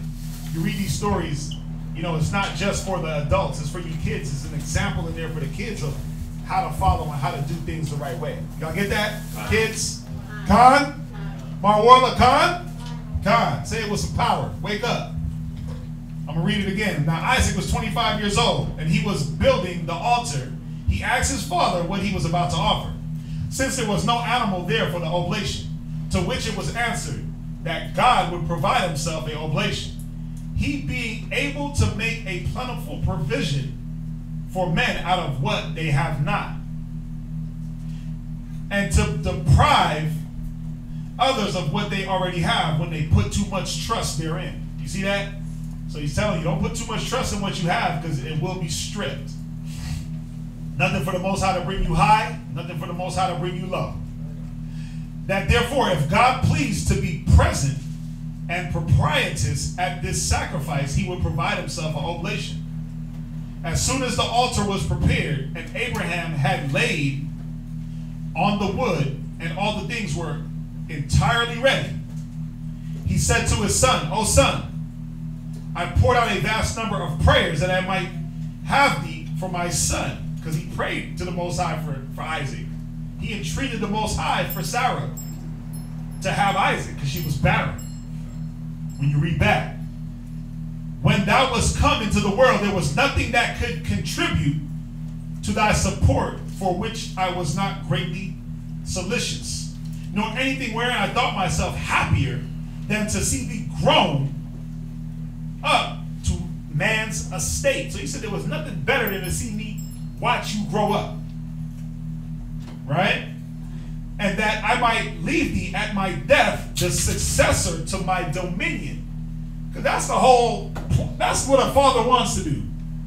Nothing is greater than watching a father have a baby. First of all, you couldn't, then you did. And you watch him grow, he or she, and you say, listen, all this is yours. You get my kingdom, right? You get everything I have. Nothing greater to say, damn, I got something laid up for my son, for my daughter. They're going to inherit my greatness. Abraham was rich, if you didn't know that. He wasn't broke. He had camels, and he had wealth. He was very wealthy. So he was like, man, I'm about to leave this to my son. Can't wait. He said nothing was greater. But since it was by God's will that I became thy father, it is now his will that I relinquish thee. Bear this consecration to the Most High with a generous mind. Think about that. He said, I got to bear this with a generous mind. He didn't say with a grievous mind. That's why the scriptures say in Hebrews 12:5, no chastisement for the present seemeth joyous, but grievous. Things are what you make them. things can seem the way you want them to seem. This could have seemed grievous to Abraham, but he said, I think it with a genuine mind. You gotta think about that, man. For I resign thee, oh my gosh, up to the Most High, who has taught it fit now to require this testimony of honor to himself, on account of the favors he hath conferred unto me. So he was like, man, I'm just repaying the favor that the Most High gave me, on being to me a supporter and a defender. Accordingly, thou, my son, wilt now die, not in any common way of going out of the world, but sent to the Most High. That's how he had to cope with it. This is how he set his mind. My son, when you come to serve the Lord, prepare your mind for temptation. Set your heart aright. Constantly endure and do not depart. He had to set his heart aright and say, you know what? He's going to the Most High anyway. He's going back to who sent him. So I'm not losing anything. This is how he had to set his mind, and it was beautiful.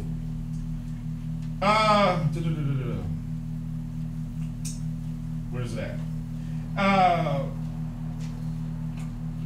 Not in any common way of going out of the world, but sent to God, the Father of all men, beforehand by thy own Father. Wow. In the nature of a sacrifice. I suppose he thinks thee worthy to get clear of this world. Check this out. Neither by disease, nor by war, nor by any other severe way, by which death usually comes upon man. But so that he will receive thy soul with prayers and holy office of religion. Damn. And will place thee near to himself, and thou wilt there be to me a secure and a supporter in my old age. So he was basically saying, listen, if I send you to the Father, you're gonna be there for me in spirit. He was saying in spirit. You're gonna be sitting with the Most High. You're gonna be a secure for me and a supporter in my old age. That's cold, man. On which account I principally brought thee up, and thou wilt thereby procure me God for my comforter instead of thyself. Man, watch this though. Watch this. Ugh. It says now Isaac, that was Abraham talking. It says now Isaac was of such a generous disposition as become the son of such a father, and was pleased with this discourse. What that's saying is Abraham said these things to Isaac. Like, first of all, he said, you're gonna die. That's the first thing he said to him, you're gonna die. I'm hearing that, I'm running. Yeah. But he said he was so generous to hear this discourse. He said that he was not worthy to be born first. Whoa, let me read it again. Now Isaac was of such generous disposition as become the son of such a father, and was pleased with this discourse, and said that he was not worthy to be born at first, if he should reject the determination of the Most High and of his father. You see that? He was saying, if I reject what's going on, I wasn't even worthy to be born. Yeah. Think about the mindset of Isaac. It was in there. God. But why? When you go back to Genesis 18, it said that the Most High chose Abraham because he knew he would raise his sons and his family the right way. I was just thinking that. He knew that he was going to instill in him. Isaac was just like Abraham. He was led by the Spirit. He was led by faith. It wasn't my will, it was the will of the Father. It was always that. But now you see where that righteous line, where the promise had to come through Isaac. Abraham, Isaac, and it fed over. You think Jacob wasn't the same way? Jacob was the same type of man as Abraham, as Isaac. He was the same. Y'all are with me on this, right? I ain't the only one that's hype. God, because I'm hype. I'm goosebumps. Anyway, let me read on. That he was not worthy to be born at first, and if he should reject the determination of God and of his father, and should not resign himself up readily to both their pleasures, since it would have been unjust if he had not obeyed. He was ready to obey unto death. Now, who does that remind you of? Go to Hebrews real quick. Hebrews. Ah, man, it's Hebrews. It says he worked the cross. No, it's Hebrews.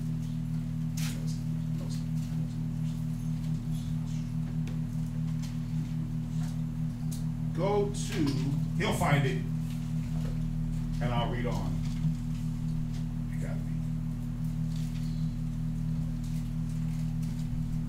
Here it is.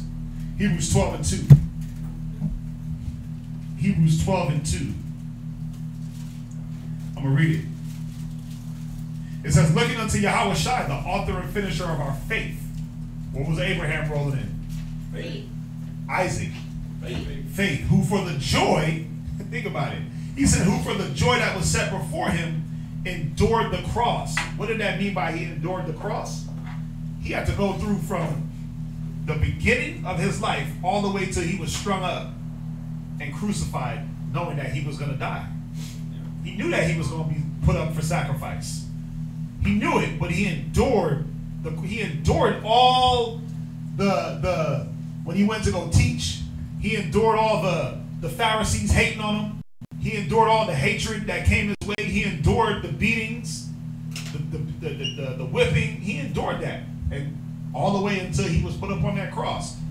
The same way Isaac was ready to endure what he had to go through until death. The same way Abraham had to endure sacrificing his son. It's all the same spirit. That spirit of the Lord from Isaiah 11 and 1. Abraham had that spirit. Isaac had that spirit. Jacob had that spirit.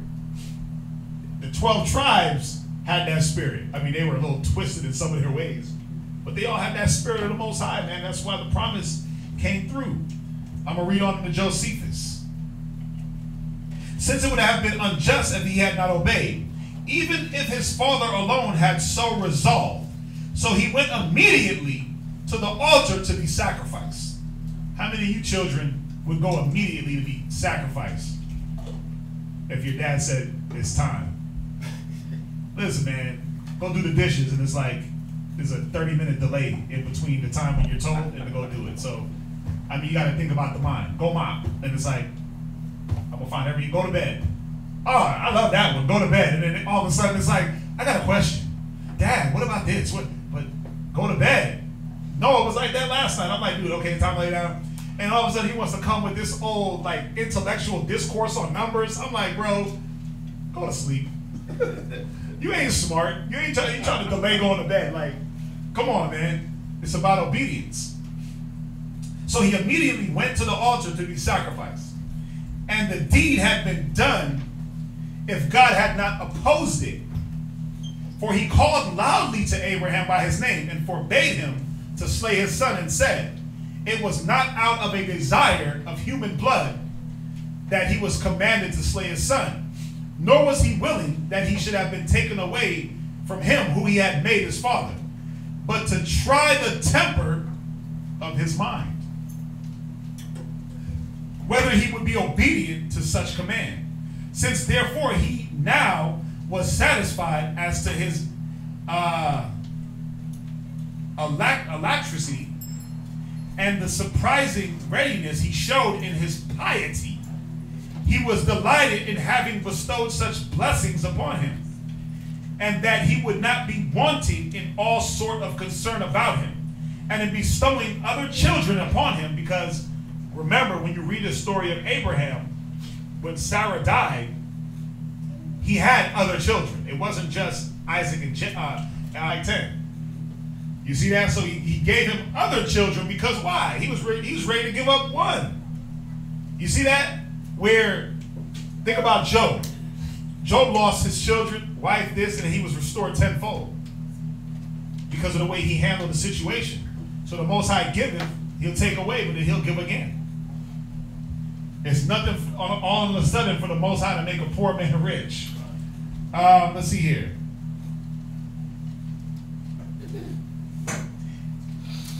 Bestowing other children on him, and that his son should live to a very great age, and that he should live happily, live a happy life, and bequeatheth a large principality to his children, who should be good and legitimate.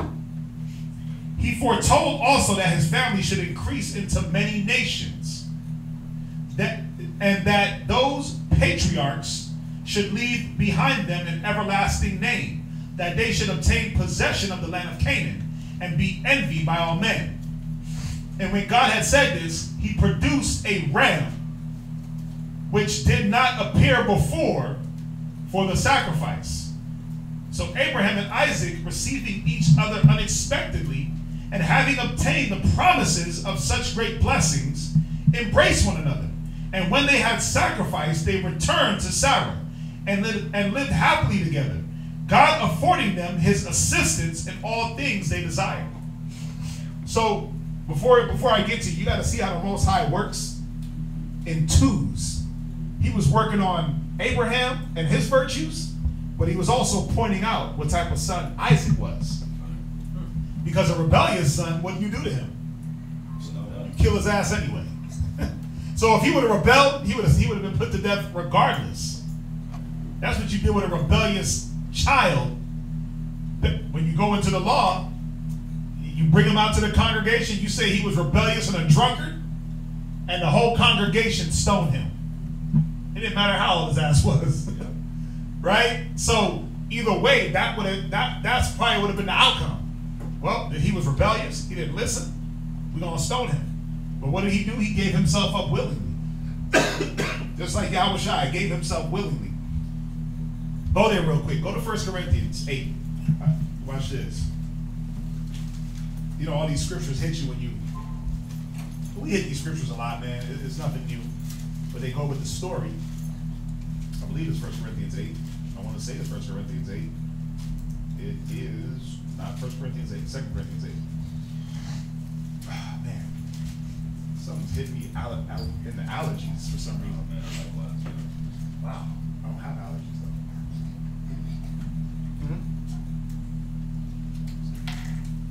What is that? No. I want.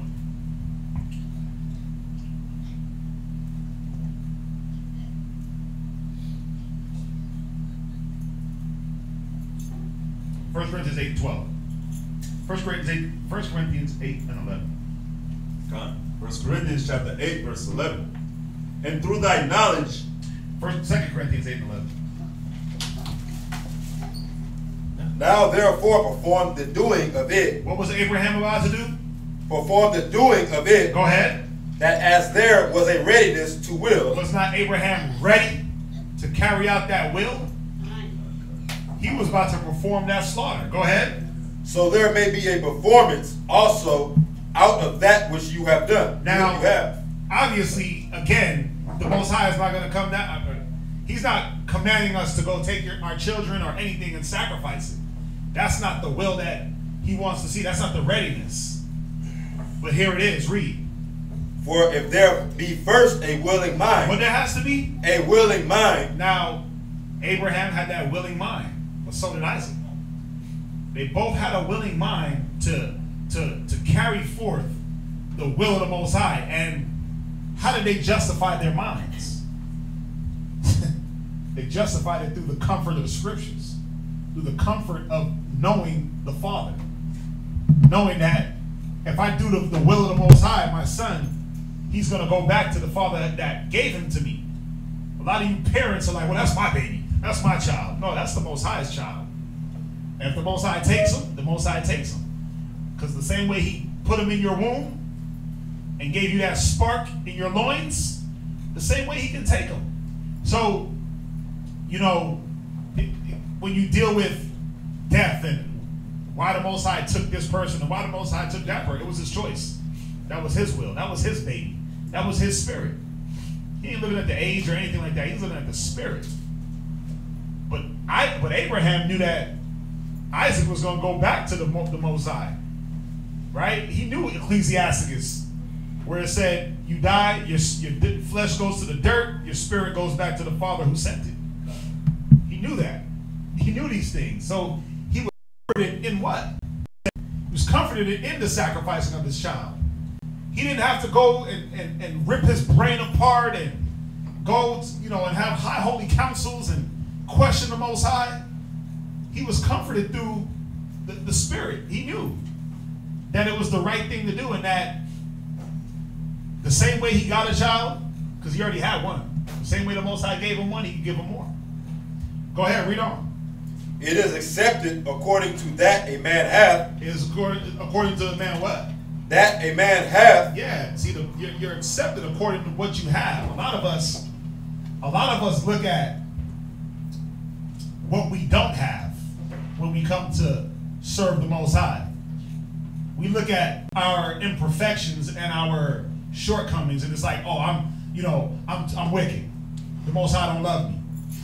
He's not looking at that. He's looking at, okay, you did something off. Are you willing to change? Do you recognize your shortcomings? Do you recognize what you fall to?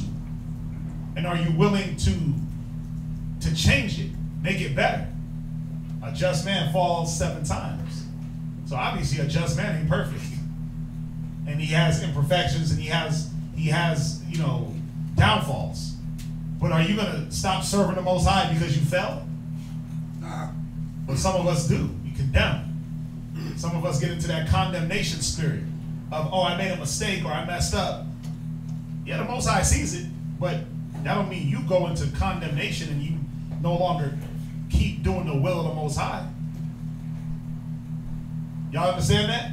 So it's not according to what you have. Go ahead.